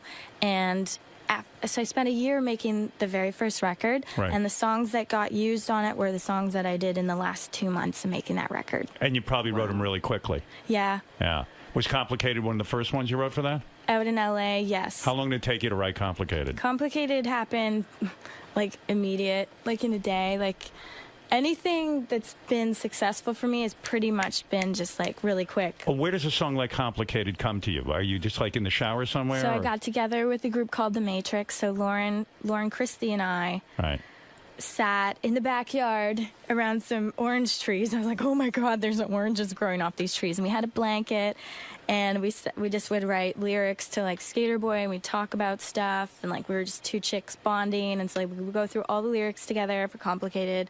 And I was like, hey, I really like Skater Boys. I'm like so into that. Yeah. And we wrote a lot of songs together, and it was a really great team. Her husband at the time played guitar, and so like all of us were writing together, and it was like a beautiful, easy experience. Yeah. Is life complicated being married when you're both successful, wealthy people? Like literally you get married and the rent has to be paid. Like, I mean, every month, or I don't know, I don't know what the expenses are, but like the groceries. Do you guys have to sit down and like have a business meeting about who's going to pay for what? How did you work all that out? Honestly. That's kind of funny. Yeah. How do you work that out? No, it's pretty easy. I mean, we split all the stuff around the house. It's fair. It's nice. That's how you do it. Yeah, there's just a card that goes to a thing that we both pay out of, and so when we, It's a 50-50 split. Sure. Yeah. I would think that is complicated, actually. It's really nice, actually. It is? Is it a peaceful life? What do you guys do all day? Do you write music a lot? We do. We're constantly, like, coming up with ideas. Chad is such a great lyricist. Like, he's always, like, stopping and, like, oh, what about this? And, he's always, and we're always singing. There's always a guitar. There's a piano at the house. Sounds like fun. I might have to come hang with you guys. You should. It's really write inspiring. a few songs. I think you'd like it. That's it. Oh my! What are you going to have, Howard? They got guitars. What are you? I'll probably just write some lyrics and stuff. I see. Mostly about masturbation and having a small penis. I think I could write a good song about that. I certainly know enough about it. So that song is released. That was your first big single, right? Yes. That song immediately goes to like #2 on the Billboard charts, and suddenly you're a huge star. Was it number one? It was number one. Was it number one? Oh, yeah. Wow. That's Actually, unbelievable. when Complicated came out, Nickelback. That's the only thing that an artist will correct you on is if you say they sold many records. I thought it debuted. Yeah, I thought it debuted as number 2 and then went to number 1. But I don't know. But what's who gives a shit? The funny thing, like when the year before we had our first hit, it was called "How You Remind Me," and that we had broken all these. We had earned all these stats, and we had all these records that we had shattered with this song, right? Did you write that real quick? Real quick. How quick? 15 minutes. 15 minutes. Wow. And that was like a huge hit right away. But the funny thing was, then this little girl came out of Napanee, and this song called Complicated came out and broke every single one of the records that we had got the year before. Oh, you had to marry her. I had to. Just slow her down a little. Yeah, right. Doesn't it freak you out when something comes to you in 15 minutes and then you go, well, do I have to write every song in 15 minutes in order for it to be great? You start to think like that. Yeah. No, when I spend a long time on one song and we're like really going through the lyrics, and I get to the point where I'm like, yeah, I don't know if this is a good idea if we spend any more time because you're superstitious in a way, right? Yeah. So how long to write Skater Boy? Quickie again? Yeah, that was pretty quick. I mean, Lauren and I really spent a lot of time on the lyrics. Like Girlfriend, the chorus was written in 2 minutes. Right. The whole chorus, and then Dr. Luke put the track together, and I remember playing it for my friends and feeling like, oh my God, this has to be a single. Like, this feels really strong, and without even having verses or anything. Was Skater Boy your second big single? Yes. Off the same album? Yes. So Complicated gets released, that becomes a hit, and then they release Skater Boy. Yes. So what happens? The record company now realizes they have a gold mine, right, in you? I mean, because everything you're touching is turning to gold, literally. They called me before the record came out, and I was like, my mom's like, so the record company's on the phone for you. They called my house, and I was like, hello. They were like, they said to me, they're like, this is going to do really good. This is going to be really big. And I was like, really? Okay, cool. And then, because you're only 16. They're talking to a kid. I was at my parents' house where I grew up on the phone with them, and I was like, wow, this is really cool. What is the reaction to the friends? Did you have a lot of friends growing up? You were sort of trouble in high school, right? Like I was trouble in high school, Why? but good Because trouble. You were bad trouble? You were not a good student because what? ADD or something? No, I went to a Christian school. Right. And then when I got to high school, I was like, beer? Anybody? Beer? And like... You freaked out. I was like going to the stalls with my girlfriends in grade 9, like chugging Mike's Hard Lemonade and be like, wow. Did you become an alcoholic? No. No. But you partied. I've never done drugs. It was just one of those things where I was like, whoa, my parents aren't here. Like, I can socialize. We can have fun. This was an all-girls school? No, this is like when I got to high school, so grade 9. And then I got into like skateboarding and like wearing the really baggy pants and skate shoes and hanging out with all the guys. So school wasn't cool for you. You just couldn't fit in. Like, I excelled in gym and drama. Right. Everything else. Two very important subjects. You can go far with those. It's really ironic because we had to take music class, and so I was like, okay, I want to learn the guitar, but I kind of already knew it. Classical guitar is what they teach you with like reading music and picking, and I got a 48 in that because they could probably almost want to beat the musician in you out of you with that kind of formal training. It's not fun. I don't have the patience for that. Yeah. All right, tell me about the song "I'm With You." How when you do the arrangement and all that stuff, do you know like just how to arrange that thing right away, or is it like 50 different tries to get that whole chorus and the way you lead into it just right? During the recording process? Yeah, during the recording process. How long does that take to get that just right? I remember actually with this song in the studio when it came time to sing it, like I kind of almost had to like practice it a bunch. Like I went in, I sang it, and I wasn't feeling it, and then I went back in the evening, and then I sang it. We tried turning the lights down, and like I had to get into that headspace. Do you get depressed when you sing it? Depressed? Yeah. No. When I sing this song, this is my favorite one to sing on stage. I love it because I really get to use my voice and range with it. Yeah. All that stuff. And that feels so good for me. And the audience is amazing. And so, like, I play a lot of fast, like, pop rock songs live. And then when it comes time to sing I'm With You, I love it. I'm With You is about loneliness and depression, though, right? I mean, to me, I don't know. Am I wrong about that? It's really just trying to find that somebody and having questions and really just trying to figure it out. But to me, it doesn't feel depressing. It just feels like a part of life and that journey and, trying to really figure things out. So you don't get sad when you sing it? You don't start crying or anything like that? No, I actually feel good when I sing it. And you won a Grammy for that, didn't you? I have not won a Grammy. No. Weren't you nominated for that? I've been nominated for 8 Grammys, and I don't have one. Does that matter to you, or you just don't care?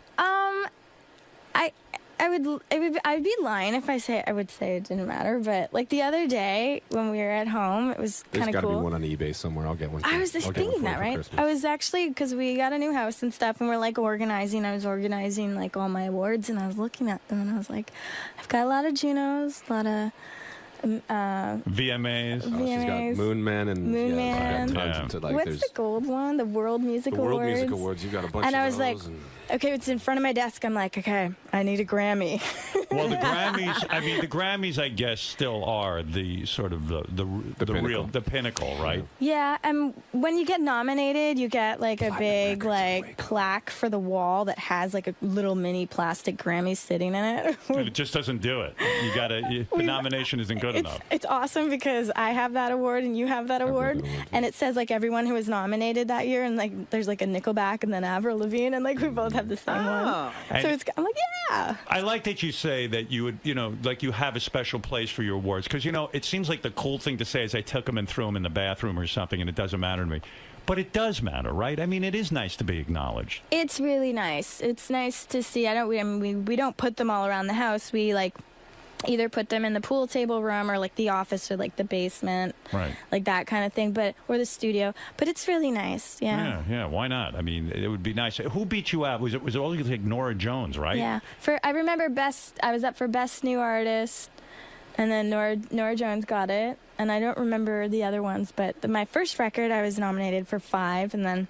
It's like every new artist that shows up leaves with 6 of the damn things. Sometimes it's a jinx, though, when you're a new artist and you win, and then you never hear from these people again. That's what they used to say, yeah. It's true. They used to say that. And now Nora Jones, what's she doing now? I mean, you're still around and she's not. Maybe she should turn over her Grammy. She's making music, Howard. I don't know. I don't see her anywhere. The song Breakaway that you wrote, why did you give that to Kelly Clarkson? Why wouldn't you record that? That's a really good song. It was a huge hit. What was going through your mind on that? I wasn't feeling it. You didn't feel Breakaway? No. You didn't know it would be a hit? I wasn't feeling it. Like sometimes that happens. I just wasn't feeling it for me, and Kelly got the song. We gave Kelly the song, and what do you mean we gave it to her? How do you do that?